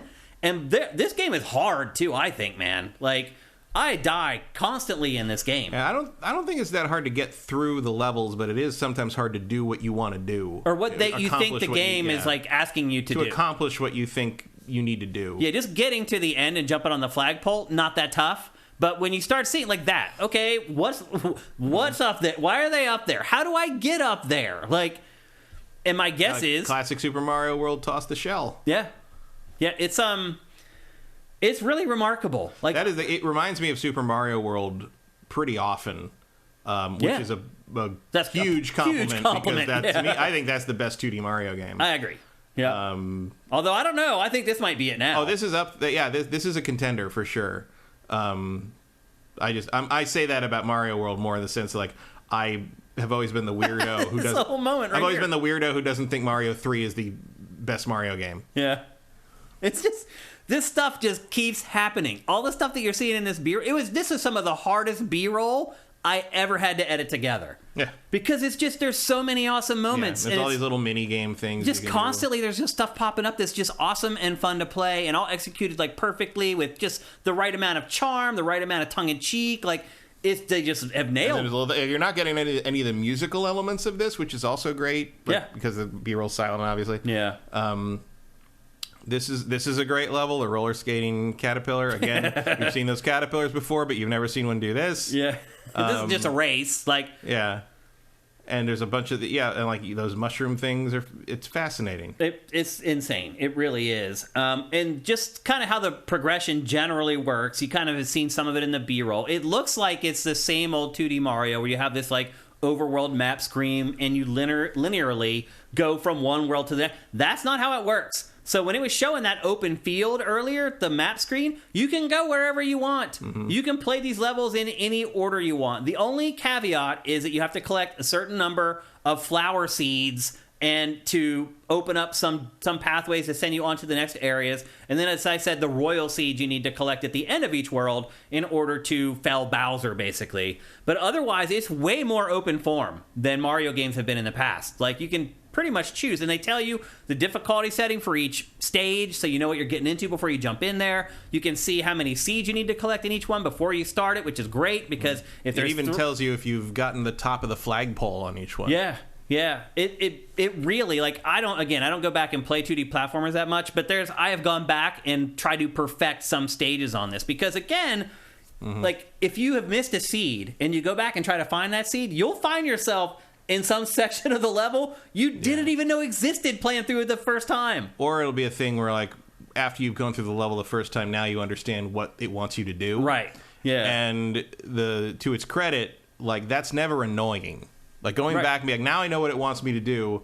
And generally, once you know what it wants you to do, you can get it done. Yeah. And it's just more of a recognizing, like, how it wants you to interact with something or what something does when you do a certain thing to it. And, like, that is never irritating. It doesn't feel like repetition. It doesn't feel like, oh, well, I should have been able to do that the first time around. It's pleasurable to go back and try that again. For sure. Which is not something I say about games like this very often. Yeah. Elephant Mario, a little overrated in my opinion. Yeah, I mean, you're seeing tons of B-roll of him. He's fine. He's fine, but I don't understand why people think he's such a big deal. Like, I honestly use the Fire Flower more in this than Elephant Mario. Elephant Mario has very specific use cases. Yeah. When you see obstacles you got to break down or whatever. Mm-hmm. But yeah, he's not my favorite animal Mario. People are flipping out over him for whatever reason. They should sell plushies of him because they'll sell like 1 billion of them. They will. I did enjoy the Nintendo put up it was an animation of Bowser like holding out a flower to Peach, and then Peach grabs the mushroom, the elephant mushroom, and turns into the elephant. And Bowser like reacts and pulls out a giant bunch of flowers because apparently he likes her better that way. Well, that makes sense. He is more his size. Yeah, exactly. It makes as much sense as Cat Mario. Who cares? Yeah, exactly. I mean, you just got to throw logic out the window when you're talking about Mario games. Kids like animals. That's all that matters. That's all it is. Yep, absolutely. So anyway, yeah, the each sort of stage is gated, or each world is gated by the flower seeds, and then Bowser's gated by the royal seeds. That's pretty much all you need to remember about the progression in this. And you get a royal seed when you beat a boss in a world, so it all happens normally. It's the same. It's the stars and mega shines or whatever. Yeah, the only real difference is that you have the freedom in the order that you tackle each world. You don't have to go 1-1, 1-2, 1-3. You can go 1-3, 1-2, 1-1, or any order that you want to, which gives the player more agency. Also, even this, they're messing with the structure of how many times you fought a Koopa Kid, right? And like they really mess with the structure of those boss battles. And again, nothing here hasn't been done. Mario's been giant before, Mario's been tiny before, but they mix it up, and the whole thing feels like a weird remix. Swanland says the Walmart elephant card that comes from Walmart is going for $500 on eBay. Nintendo fans, man. That's crazy. Don't know what we saw what happened at the Van Gogh Museum. Yeah. Like, don't ever underestimate the crazy Nintendo fan. Yep. And the other thing I would say, too, Matt, that I found in this is a little bit different from a lot of 2D Mario games is that within each group of levels, some of them are hard. Like, you'll find a 4-star in with, 1-star and 2-star worlds as far as difficulty is concerned. So the other thing I like about it is that, it's kind of like how you mentioned with Elden Ring. How if you got, in Dark Souls, you got to a boss you couldn't beat, you just had to keep fighting that boss over and over and over until you finally beat him. But then Elden Ring allowed you to leave and go level up and come back when you were better or you understood it better. This game does the same thing. You don't have to tackle the levels in order. If you're playing a level that's giving you trouble, just go play one of the other ones. It's very simple. And again, that limited agency that they give the player, it's I didn't even know that I wanted it all this time until I got it. And so to me, that makes a big difference in playing a 2D Mario game. But again, the badge system, I forgot I even had them most of the time. It's a big new feature, but I found that I didn't use it as much as probably Nintendo wanted me to. I really think the badges are like an assist. Yeah. I don't think they're there for if you can just do you the don't Mario need thing them. well enough. You can complete every level without using the badges. You never need them, No. hardly at all. I do like the tests for it. Those are usually interesting obstacle courses, but I don't think I've really used them in an actual level for the most part. Yeah. And then there's some stuff for completionists. There's 3 hidden 10-piece flower coins that you can find. Sometimes to get one of the seeds in each level, you'll have to collect 5 golden coins. Mm-hmm. And those are challenging, man. Yeah, those are like the purple coins to some degree. And the purple coins are, in this game, are currency that you can use to buy stuff. Mm-hmm. And you can use those to buy badges and a bunch of other stuff, too. You don't earn all the badges through playing the game. Some of them you actually have to pay for with the purple coin currency that's in the game. And as we said, you can play with up to 3 friends online for the very first time. It's hard to believe that's never been a thing in a 2D Mario game. But you can also play it locally like you used to in the 2D Mario games. But there's only 1,000 of those elephant cards, so that makes sense. It's a rare thing in the pack. Yeah. And then you can also, as I said earlier, there's also these races that you can play in online. I didn't really find them to be that much fun. But again, I did enjoy having the ghosts of everybody in the game, though. Yeah. You can save other people if they die, and so it works. There's a little bit of nuance to it, for sure. It's a little can get a little busy. I turned it off after a while because I was looking at the other players more than the enemies. I'm just it's just too many people, too many goddamn Luigis running around here. But I think my overarching kind of take on this game is that it just breaks many of the unwritten rules of 2D Mario games. It breaks many of the unwritten rules of Nintendo sequels. It does. Yeah. It's just they just went whole hog. They went crazy on it, and it's great. The Switch has really delivered with the software, man. I mean, it just really has. I'm not a big fan of Breath of the Wild or Tears of the Kingdom, but most people are. And so for a lot of people, those are the best Zelda games ever. For me, this quite possibly could be the best 2D Mario ever. Yeah. Now, I'm not a big fan of Odyssey. I like Galaxy better than Odyssey, but people will argue with me about that too. Some people really love Odyssey. So I would definitely put Galaxy still on top of the 3D ones. But I can respect that other people disagree with me on that. This is number 2 or number 1 on the 2D. I don't know if I like it better than World, but it's close. It's in the same league. Yeah, it is, and I don't know if there's another 2D Mario I'd say that about. Again, this is another no-brainer. Pick it up. This is worth every freaking penny you're going to spend on it. Again, you can play it with don't judge it by the Mario 3D World or the 2D. Super Mario Bros. New Super Mario Bros. Wii or anything. This is not that. No, it will catch you off guard. It caught me off guard the whole time. Like, just every world has something in it that I'm like, what? Like, are you freaking kidding me? This has the last time I played a 2D Mario where I felt like everything was this fresh and this interesting and like you felt like the people who made it were as excited about it as you are was Mario World. Yeah. Like the freedom that was there to just sort of like reinvent this wheel. Yeah. Has not been there for years. Yeah. And I don't know what happened here, but more of this, please. Yeah. Also, like Spider-Man, this also has all these little touches that you notice as you play through the game. Like when Mario get ready to go through a pipe, the pipe will suck him in. His hat will fly off his head. He'll stick his hand out of the pipe and snag it. Like, if you notice, like, when Mario stops, like, the little worm will pop up out of his backpack. Like, there's just all kinds of little touches like that in this game that you just notice as you play more and more. It never settled into a groove. It just kept constantly catching me off guard and impressing me and surprising me. Again, I can't remember the last 2D platform I enjoyed playing, and I enjoyed the living crap out of this game. I would also say to Yubi, play this game obsessively and go back and take another look at the Rayman Legends thing. Yeah. Because here's your fucking template. It is. Yep. Mario went wackier than Rayman. I don't think I ever thought I'd say that. Unless you watch that new Netflix show. Right. Which I haven't yet. Oh. Is it wow. bad? It's not bad. It's just crazy. Oh. Like you think it's going to be that Blood Dragon thing, but it's actually the Ubisoft cinematic universe. Really? Have you not seen any of this? No. There's a section. I wasn't ready for Rayman eating sushi off the back of an anthropomorphic cow hooker, or like snorting cocaine as a washed up TV host, and then going to kill the executives. Like what? That show is crazy. Like it's. Wow. The Assassin's Creed character is a frog. This is a frog, but he's one of the assassins. Like Marcus from Watch Dogs 2 is in it. The prequel, they did a prequel manga, and it's just a boy's love story between the main character and his boyfriend, the big muscly mustache guy. Like it's literally just a gay love story. Wow. The whole thing is madness. Like it's a Ubisoft universe.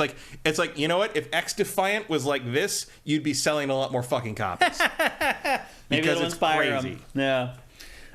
So anyway, there you go. That is Super Mario Brothers Wonder, and it is a wonder. Buy this game with confidence. Again, they've designed it so you can play it with your kids, and they can have fun. They won't die. You don't have to be crazy babysitter while they play it. It's just. It's It's kind of a masterpiece. Yeah. The only bad thing about it that I would never have known, except Patrick Klepek talked about it. You only get one save. Yeah. He can't make another. He had trouble making a separate save for his kids that were not his save. Huh. So even across multiple switches. I thought when I started it, there were multiple saves. No. Wow. That is an oversight. That's a huge oversight. Yeah. Well, you just buy it again, Matt. Pretty much, because it was only on. I think it was a thing where it was like only on the main account. Oh, and the kids didn't have the main account because he didn't. Obviously, you don't want the kids to have access to the credit card. Yeah. So they had to do some kind of weird finagling to make sure they could play their own game of it. Interesting. Which is weird. Okay. Nintendo still hasn't quite pieced that one together. Yeah. But just like Spider-Man, I really struggle to find flaws with Super Mario Brothers Wonder. I really. Yeah. This is. I cannot recall the last time two games this good came out on the same day. It's been an awesome week, man. I don't know if y'all been like me, but like I said, I played 50 hours of games this week. My thumb hurts. It's great. That was an all-timer. Yeah, like this week. Spider-Man 2 and Mario are all-timers. Yeah, and they both came out the same day. Yeah. It's really great.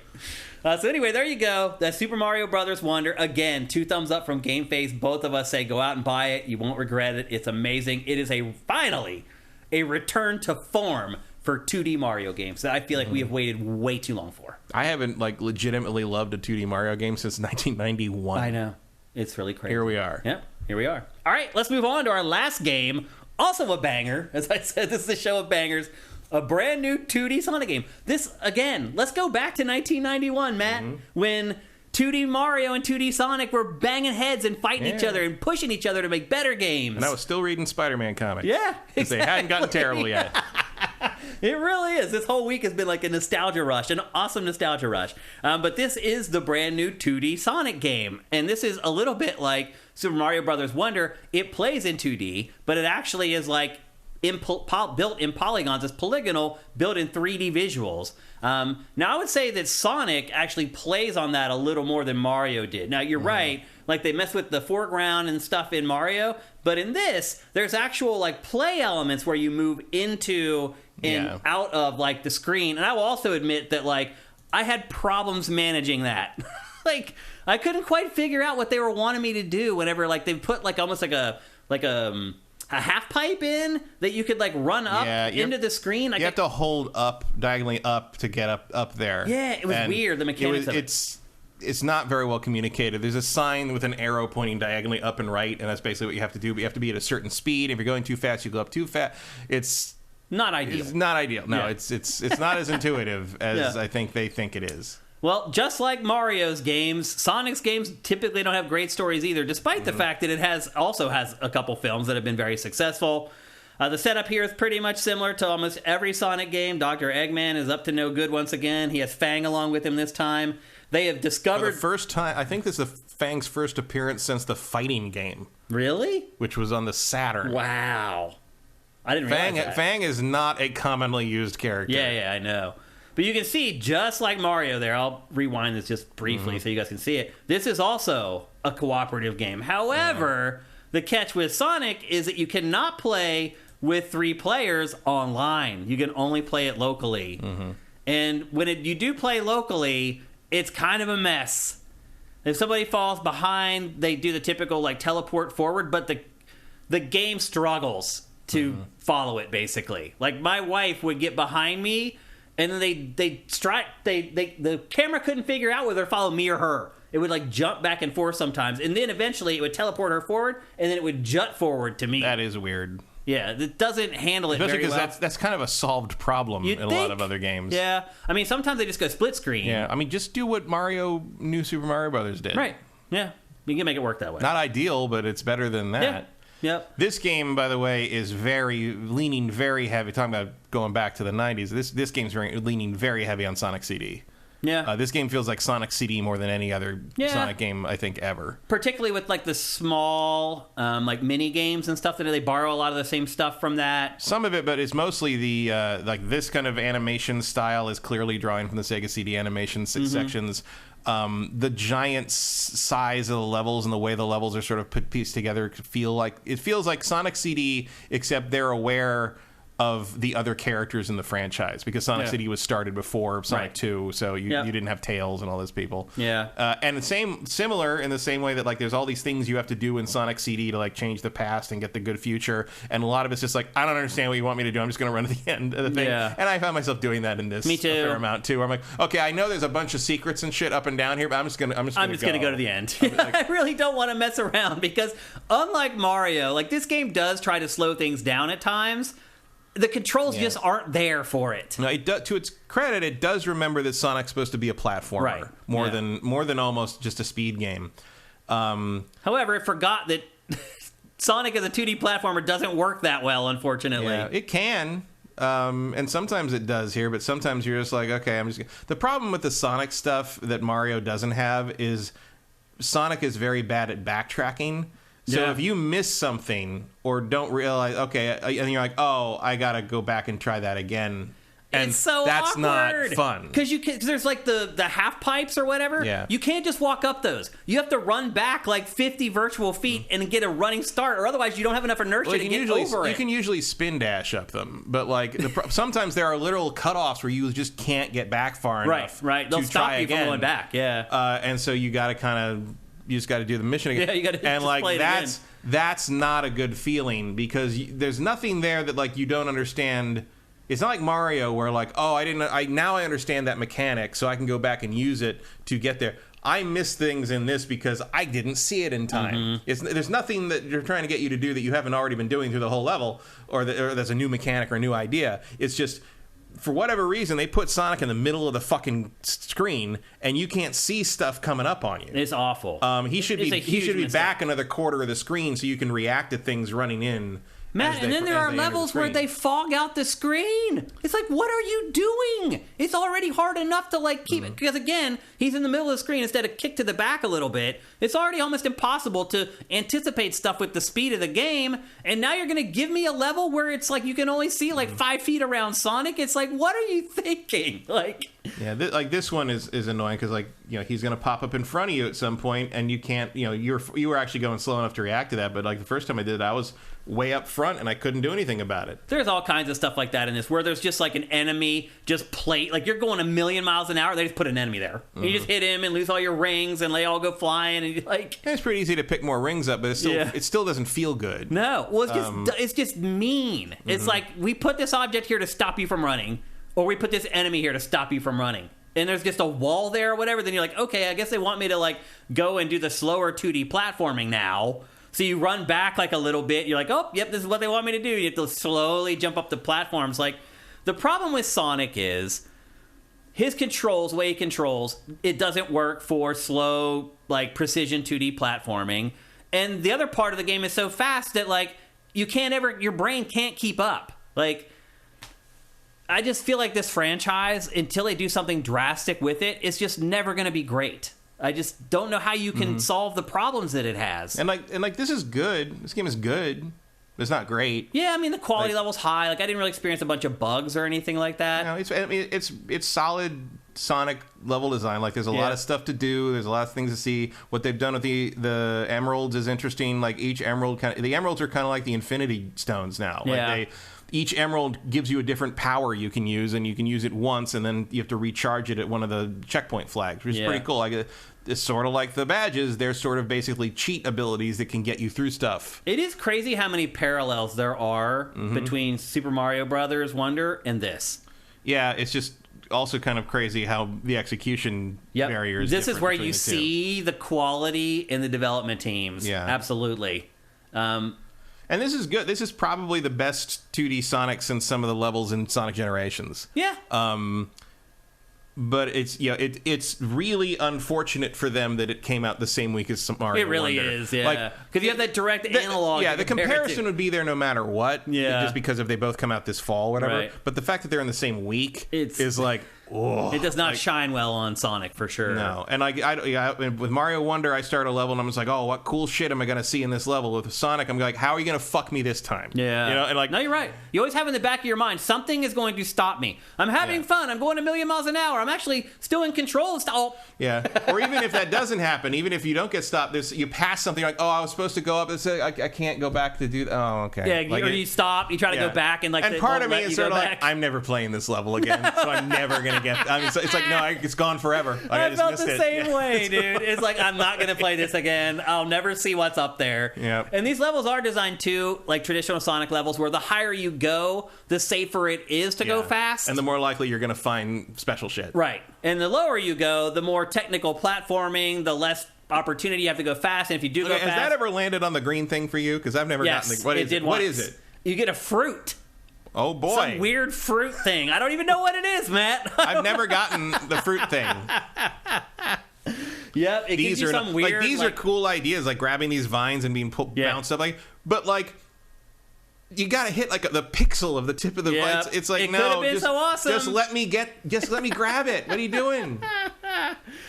So as we mentioned, there are 4 different playable characters. That's like those missiles on those class. That's like the best example of it being just an asshole. I mean, like, it happens over and over. Like, I didn't specifically put that in the B-roll. Well, like whenever you well, also it's like whenever you see them, you know it's coming, you still can't do it fast enough. Yeah, like, that happened by accident because you were jumping away from the frog. Yep, exactly. Yep.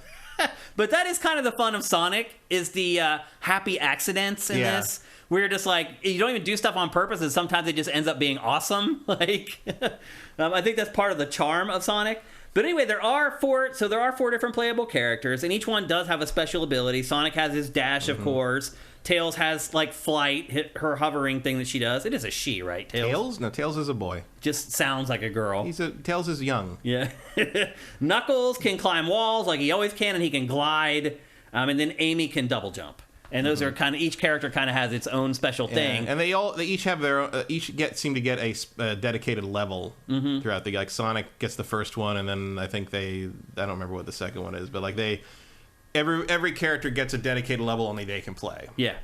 And then Sonic's is tough. Yeah. As Matt mentioned earlier, the emeralds are very much like the badges in Super Mario Brothers Wonder. They give you like special abilities, and they help fill in the gaps of if you're not playing as the right character for a stage. Like sometimes you can use the emerald powers to compensate for something that your character is lacking. If you're not Tails, can't fly, you can use the red one to like boost up to something you can't reach, or like if you're not Knuckles, you can't break stuff, you can use the blue one to throw clones through walls. I just always have the one equipped that just lets you dash in any direction.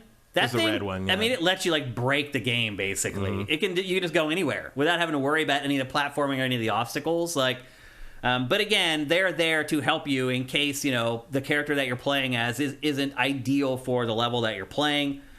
So I think that's a good system, and I think that's probably something that should come back in future Sonic games. At least I think so.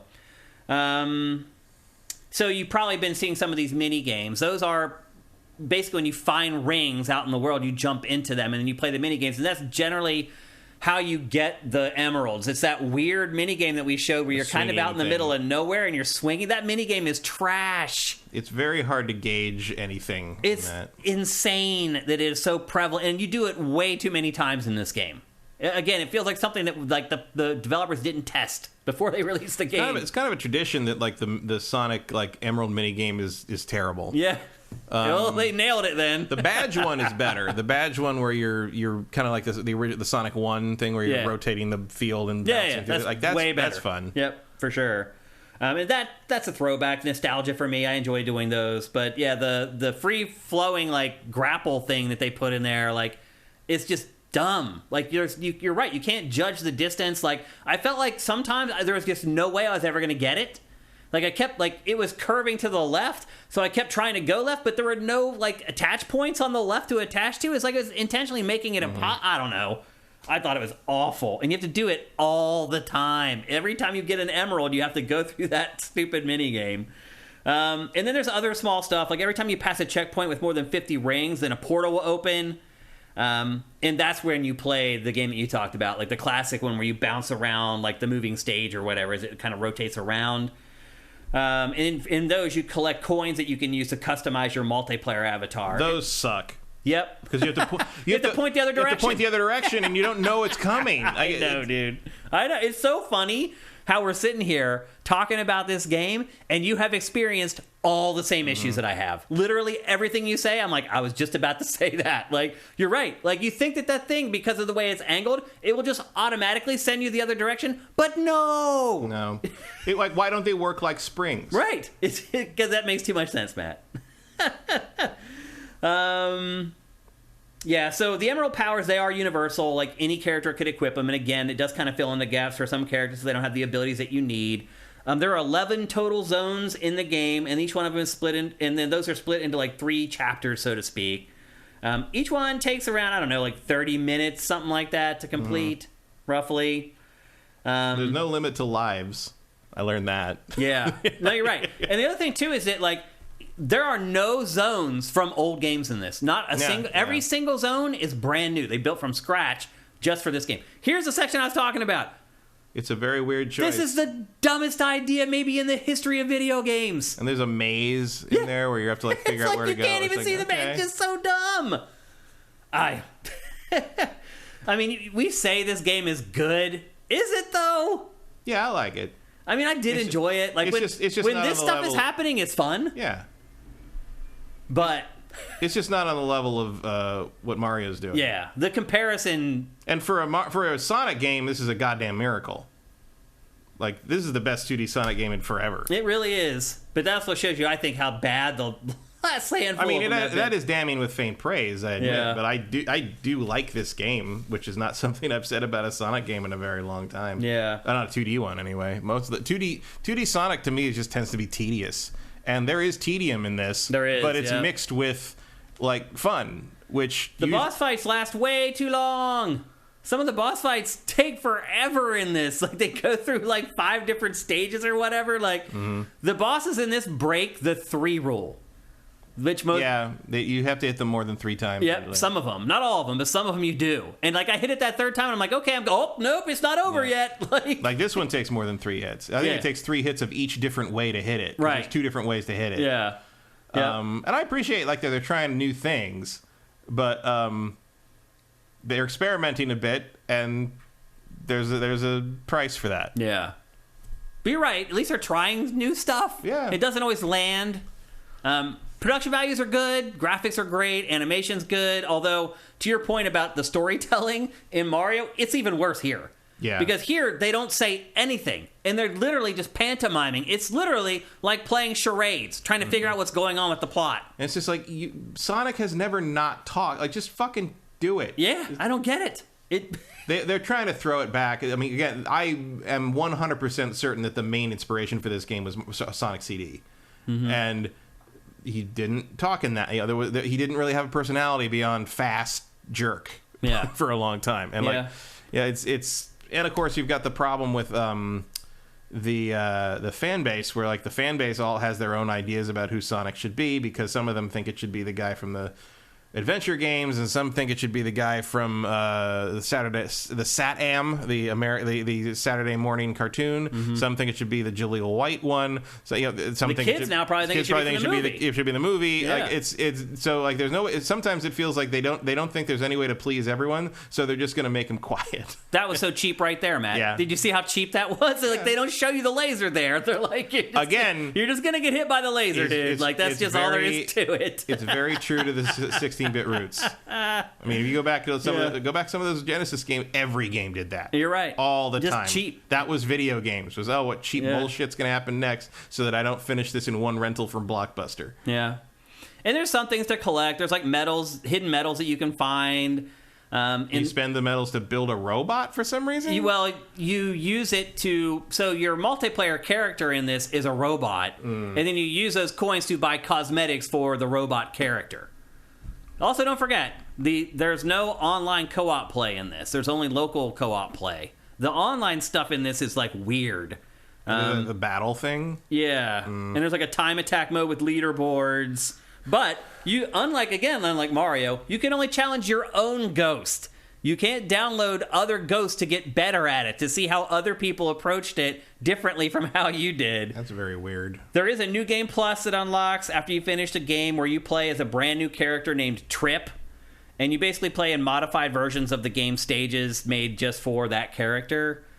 And that's pretty much it. I think my big issue with this, kind of on a base level, is that there's just too much of an emphasis on exploration in a franchise that makes exploration about as big of a pain in the ass as possible. As you said, you can't go back sometimes. It'll cut you off. Sometimes it's just impossible to reach certain sections of the level once you've passed certain things that you can't... Now you don't have the momentum to get up there or whatever. Like, which is classic Sonic, but it doesn't mean you got to do it. Right, but... because the game has such a focus on the exploration parts, but the exploration is still classic Sonic, like, it just doesn't work. Like, because you got to go... Basically, you got to play the level again if you screw up. Yeah. Which is, again, classic Sonic, but that doesn't mean you want to do it. Yeah. It's so close to something. It's so close to something great. Yeah. And it's just not quite there. And you know that it's like, if you did another one, they'd probably nail it in a way that Sonic hasn't nailed it maybe since the beginning. I feel like I want to say that. But the way Sega rolls, they're not going to do this again. They're going to start over again with some other thing, and it's going to be the same sort of, almost. Well, the last 2D Sonic wasn't bad. A lot of people liked it. Remember, it was made by that smaller team that had, like... Yeah. It was made in the U.S., wasn't it? What was that? Sonic, I can't remember now. Clearly for the ages. I can't remember what it was now. But remember, it was made by, like, a team in America. There was, like, the one American developer that was like, I can make a 2D Sonic game. And they're like, well, we can't find anyone else to make them, so... Sonic Mania. Yeah. And Sonic Mania 2. There was a sequel to that as well, I believe, right? Sure. Let's go with that. Well, I mean, a lot of people like those. Yeah. I didn't think they were that great, but a lot of people did like them. So I don't know why they've decided to move away from that and try this. I don't know. I like this better for the most part. Yeah, a little bit. There's something again. If you move him back a quarter screen, I think you solve most of my problems with this game. I just feel like he's too far It would help forward. a lot. I agree with you, for sure. And I mean, a game like this, it's insane to move him forward. And yeah, if I turn the other way, scroll it back the other way. Like, I don't need to know what's behind me. Yeah. I'm Sonic the fucking Hedgehog. I don't care what's behind me. Exactly. It's like I can't go back that way I'm never anyway. going back Yeah. anyway. I'm not coming back. Yeah. So anyway, we have 2 incredible games on today's show. And I guess I would say this too, Matt. If you're a Sonic fan and you already have learned to look past the warts and all the issues that Sonic's 2D games have had for, let's be honest, 20 years now, you'll probably love this. Yeah. So if you're a Sonic fan, I would recommend that you get it. Yeah, I think you'll like it. If you're a Sonic fan, this is way better than anything you're used to getting. Yeah. And so in that case, I could see it being a buy. But look, if you're just a player who just wants to play the best games, I would stay away from it. And particularly this week, when you have this awesome 2D game that launched. Well, eventually maybe, but like one of the big problems with this game is it costs $60. Yeah, it could be 70 though. Could be 70 if you get if you get the deluxe edition, it is 70. But I'm just saying most games now are 70. Right, but I'm saying I don't think this is a $60 game. No. Like it's the other thing too is it's pretty short. Yeah. And it's shorter than Mario. Yes. Much. And even Mario's like right on the fringe of like being too much for how much gameplay you get there. But to be fair, and I think Sonic to be fair as well, there are some players who will go back and try to perfect these levels. Yeah. Mario will go back and try to get all the fruit. Like I just think Mario is much more appealing in that regard. Right. I'm much more apt to go back and replay a stage from Mario Brothers Wonder than Sonic Superstars. Without I was a little shocked that this was a full price game. Yeah, me too. It probably should have been like $40. Yeah. Yeah, I hear you. But anyway, there you go. That's the latest 2D Sonic. And it is funny. Here we are in 2023, and it's Mario versus Sonic all over again. Yeah. Tune in next week to hear me complain about something else that shouldn't be $60. Yep. Guess what I'm talking about. But anyway, and it looks like Mario wins this round. Sorry, Sega fans. It's just the way it is. I mean, let's be honest. Mario's pretty much won all the rounds. Yeah, it doesn't. I mean, other than maybe back in the. I mean, I'm a big Sega fan, and I'm trying to remember. No. Yeah. Like, I probably like Sonic Adventure 2 a little more than Mario Sunshine. That's about it. Yeah. If you want to like line things up, I think Sonic. I would say that was the closest they've ever been. I think Sonic has had better overall. I think Sonic has had better handheld games than Mario. If you don't count the remakes, I don't know if I can agree with that GBA. one. I've never been super impressed by the Mario handheld. They are stuff. very derivative for sure. They are generic. And 2D if you Mario discount games. the GBA remakes of the old, that I was counting those. I wouldn't count those, but like. If you're just talking about like the what is the Sonic Advance games, like that might be some of the best They were great. 2D Sonic games. I remember, was it Sonic Advance? Was it the first Sonic Advance? I was in Japan for something, and I got it like 3 months early there. They launched it. That was back when Japan used to get stuff way earlier. And I literally played that game the whole flight back from Japan. I was on that I flight. couldn't put it down. I was playing Phoenix Wright. Oh, yeah, I remember that. That's right. Because Yeah. we'd both gotten all this stuff that wasn't coming out yet. Yeah. When it used to be that way. Yeah. And it's not like that anymore. Everything's day and date worldwide. So I got no problem with that. Me either. Especially because we live here. Yeah. And we love Japanese games. That was always, there's a channel, I can't remember the name of it, unfortunately, but there's a YouTube channel that does 30 years ago this week stuff. So every week and the kid's like 20. I don't know why he cares, but he like that's weird. But he like he's basically reporting 30 years ago this week this happened in video games, and so it's like stuff coming out and things like that. And it'll so often it's just like this thing like was it 30 years ago? It was something came out this week that was like. It'll be 93, I guess. 93, I don't remember what it was, but something came out, and it didn't come out here for another year. And it was just like, oh, wow. There are some games like that, like Trails of Cold Steel, that RPG franchise. Yeah, every once in a while. They take like a year and a half or 2 years. Yeah, big sometimes. translation work, sure. Yeah. But like standard, like a Mario game would never, I remember that because I had a friend who got his dad worked in Japan, would come back and bring stuff, and he brought back a Super Famicom in 1990, like a year before it came out which looked here. completely different. From He brought back Mario, ActRaiser, Pilot Wings, and like some mahjong game, which his dad wanted to play that one.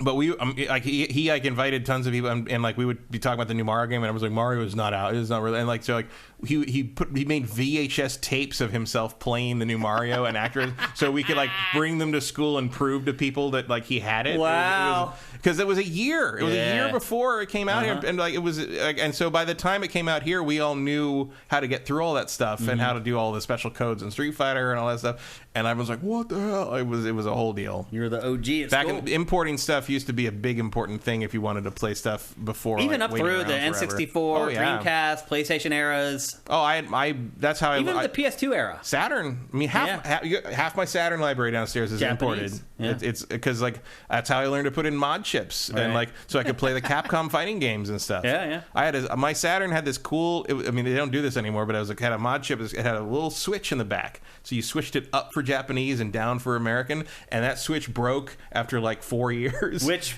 it was stuck on Japan. So, but you could like finagle it. You could like wiggle it, and it would work. My GameCube has a switch on it. I can play Japanese games. I have a new Saturn I got off eBay that just has a mod chip in it that lets it play anything. It doesn't matter. It's all irrelevant now. Also now there's emulators. You just put the Saturn disc in the PC and it plays it like that, and it doesn't have any load time. Yeah. So awesome. They're winner. Yeah. So there you go. That's Sonic Superstars. For very specific people, we say pick it up, but for the vast majority, we tell you to go buy Super Mario Brothers Wonder instead. Fair? Yeah. Yep. Okay. We have plenty of time to play Name That Game, but before we do, let's hear a word from our sponsor, SoundWizardry.com. Experience the realm of extraordinary audio with Sound Wizardry. With a decade-long journey in sound design, we animate your movies and video games with the breath of sound. Our wide-ranging services include sound design, Foley, sound mixing and mastering, audio implementation, dialogue mastering, and the crafting of unique sound effects from freshly recorded material. Our portfolio contains Baldur's Gate 3, Steven Universe, Alan Wake 2, Gwent, Cyberpunk 2077, and more. Visit SoundWizardry.com and let us transmute your vision into an auditory marvel.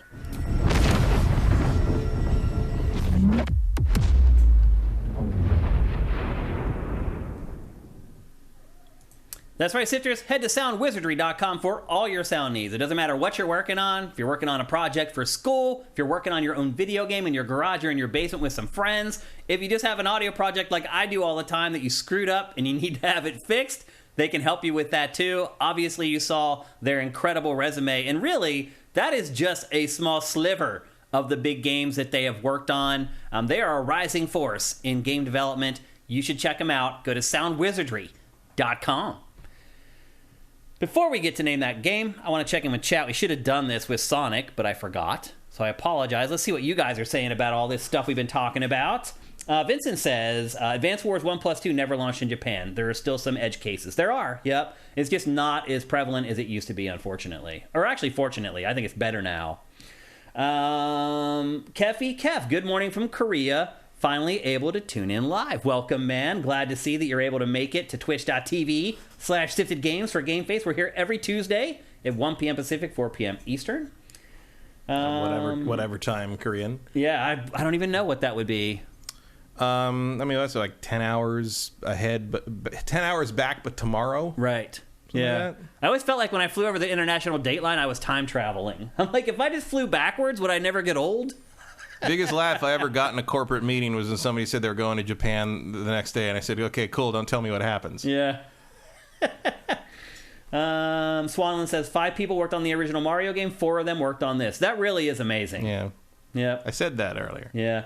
Rock and Roll 458, it seems like Nintendo still has the secret sauce and sustained talent to release games no one else can. Yeah. I would say that gap has become more narrow over time, but like, do I think another developer could make Super Mario Brothers Wonder? No, I don't. I really don't. No, there's definitely a company culture in there. Yep. Contano, thank you for Twitch Prime. Swanland, thank you for Twitch Prime. Appreciate it.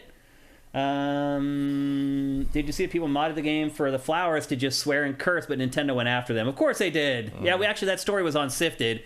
And that happened before the game was released, Matt. They modded the flowers out before the game even released. I don't know how that happened. Meanwhile, the Chun-Li nude mod is so prevalent it accidentally shows up in fighting game tournaments sometimes. Yeah, that's right. Capcom don't give a fuck.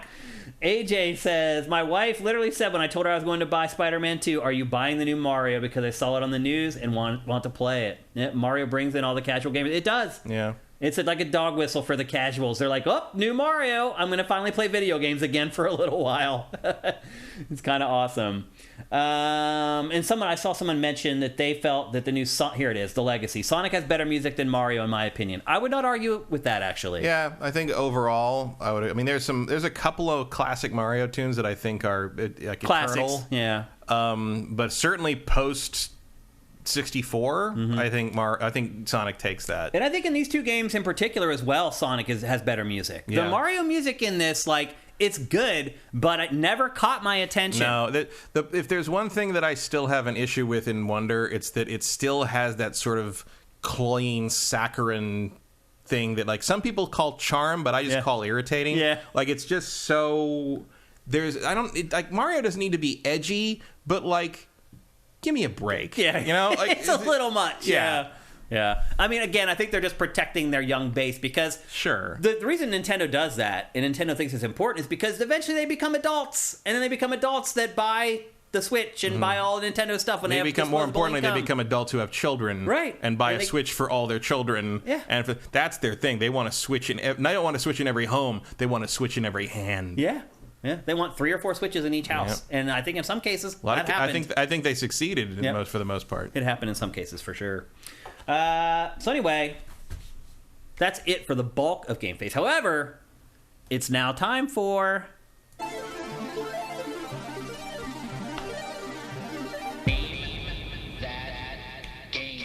Derek D111. Thank you for Twitch Prime. That's right. It's time for Name That Game.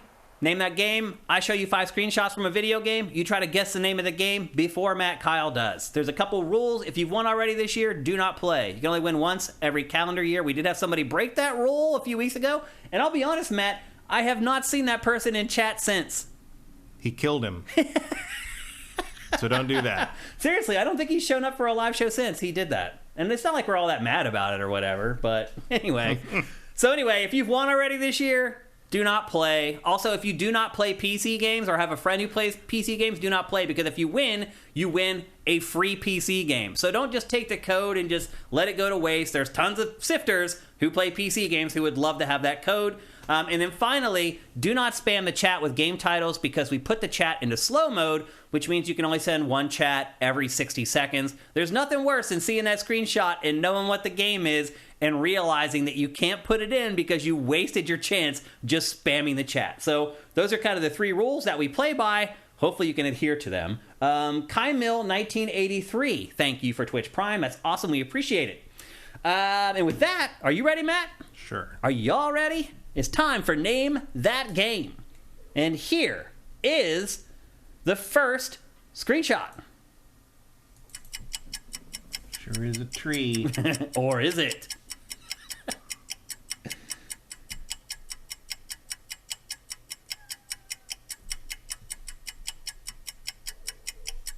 Spider-Man Web of Shadows, no.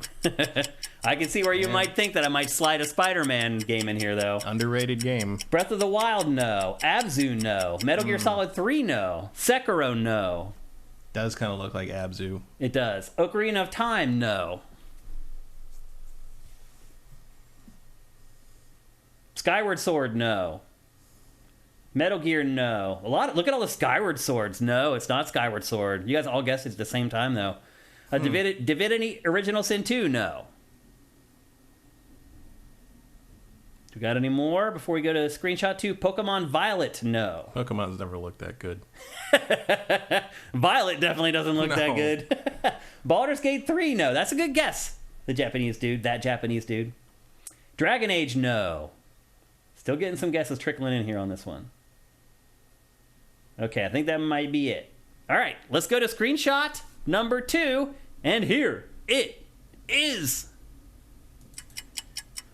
That's a big clue. Yeah, that does look Our second screenshot will never give you that much. Far Cry 5, no.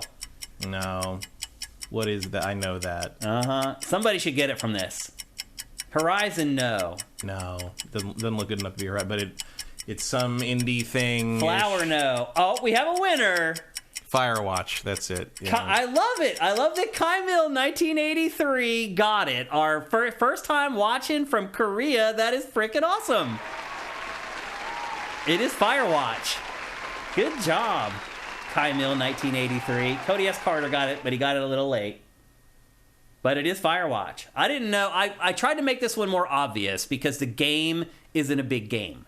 So I wanted to make the screenshots give away a little more than usual because I was worried that like nobody would get this at all. Congratulations,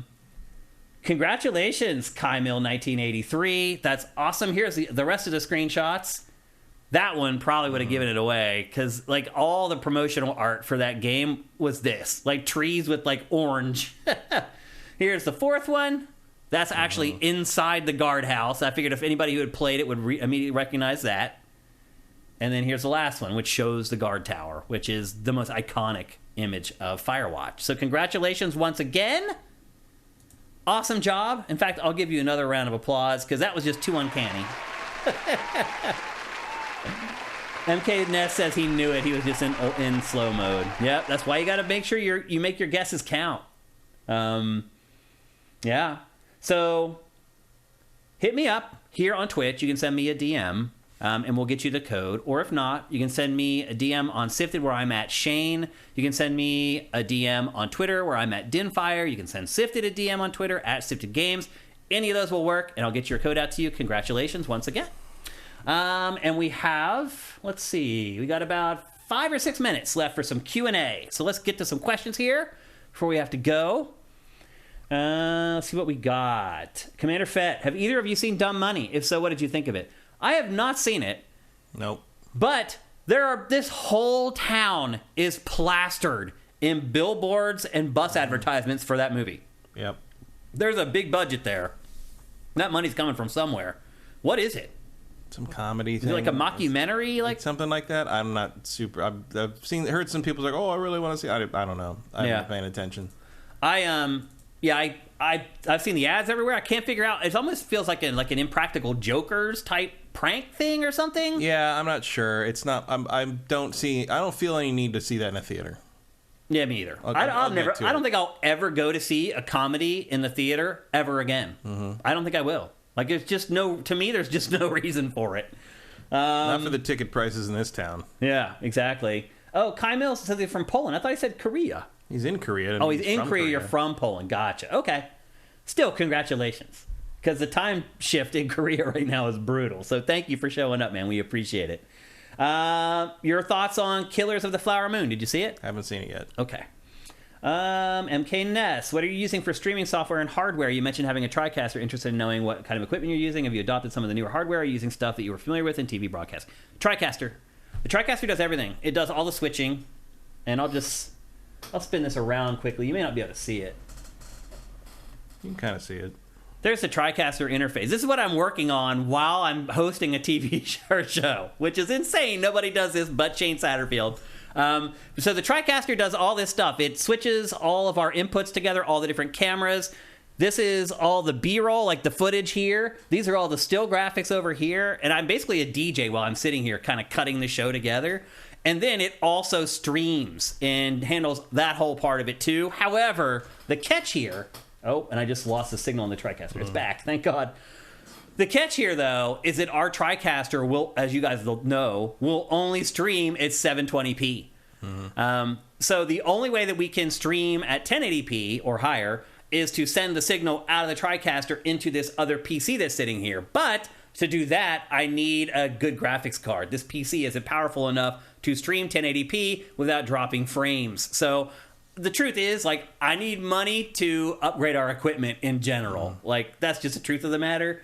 I even actually bought a graphics card for this PC to try to stream at 1080p, and it's not powerful enough. I bought what should have been, like, a powerful enough graphics card. It's in there. It's not powerful enough. It still loses frames and drops frames, and the audio gets corrupted. Could the dual Titan X's do it?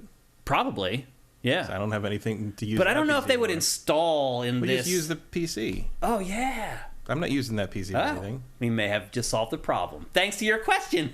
That's great. Dumb money is the thing about the GameStop stock. Oh.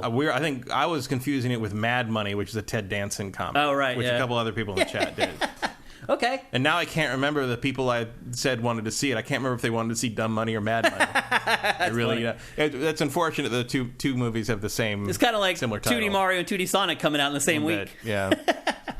So anyway, there's the answer to your question. I'm not sure whether Ted Danson is Mario or Sonic in that equation, but here we are. Yeah, the TriCaster handles everything for us and sends it out to you guys, and it also records the archive of the show, and it does everything. They're awesome, but we need a new one. Like, the new ones are 4K, but they're like $8,000 to buy. And that would solve all our problems pretty much, but unfortunately I just can't afford it. Maybe someday. What else we got here? One more question. The Legacy, thank you for Twitch Prime, man. That's awesome. We appreciate it. You're on a 4-month streak. Keep it going, brother. And we'll answer your question. And thank you. Does Spider-Man 2 story have better pacing than Spider-Man 1? The middle of Spider-Man 1 dragged for me, and the Miles Morales game had great pacing. The pacing's incredible in this. It really is. Like, again, as I said during our discussion, I really struggle to find any real criticisms of Marvel's Spider-Man 2. I think the pacing's as good as you make it. Like, I kind of stalled the story out for a while doing side missions with Miles in the middle of Spider-Man 2. Yeah. But you don't have to. Like, those missions don't go away. Yeah. I just wanted to go. The story just keeps zipping. Yeah, I did most of the side mission stuff I did because you get hero tokens for them, and that's sort of the big barrier in the middle of the suit tech upgrade. The hero tokens are they're the hardest to find and what you need the most. Yep, absolutely. So keep an eye out for those while you're playing. All right, that's going to do it for GameFace 363. Before we go, if you're listening to the show on any of the podcast services or you're watching the show on YouTube and you'd like to support us, please head to patreon.com/sifted. That's SIFTD. And you can pledge there whatever you want. You can just give us $1 because you want to help us. You can give us $2 a month and you get Pactor early. You can give us $4 a month, you get all our content early. Pactor a week early, GameFace 4 days early, everything else at least 3 days early, which if you look around, definitely the biggest exclusivity period of pretty much all the gaming Patreons. We like to hook up our patrons as much as we can. If you can't afford to help us out in that way and you're watching on YouTube, head down to the description below. Figure out how to help us with Twitch Prime. If you're an Amazon Prime subscriber, you can give us free money every month. It literally costs you nothing. Amazon pays us. Once you set it up, you have to click like 2 things once a month, and you can give us a free $2.50. We'd appreciate it very much. So thanks for everybody on the chat. Once again, you guys were awesome. Fact-checking, asking great questions, giving us context to our discussions. All of it was awesome. Thanks to the video game industry for giving us 3 awesome games to talk about in this episode. I think the rest of 2023 is going to be just as good. So check us out every Tuesday. Well, maybe not that good. Come on. Maybe not Mario and Spider-Man on the same day good. No. But still pretty good. So anyway, there's lots of ways you can help us. If you're watching on YouTube, it's all down in the description, all the different ways that you can help us. We'd appreciate anything you can do, even if it's just reviewing the show on the podcast service that you listen to the show on. That helps us too. It helps when people search for video game podcast. It'll help us pop up in the results, and hopefully someone can discover GameFace. We're here every Tuesday at 1 p.m. Pacific, 4 p.m. Eastern at twitch.tv/SiftedGames. We'll see you next Tuesday. GameFace is up and out.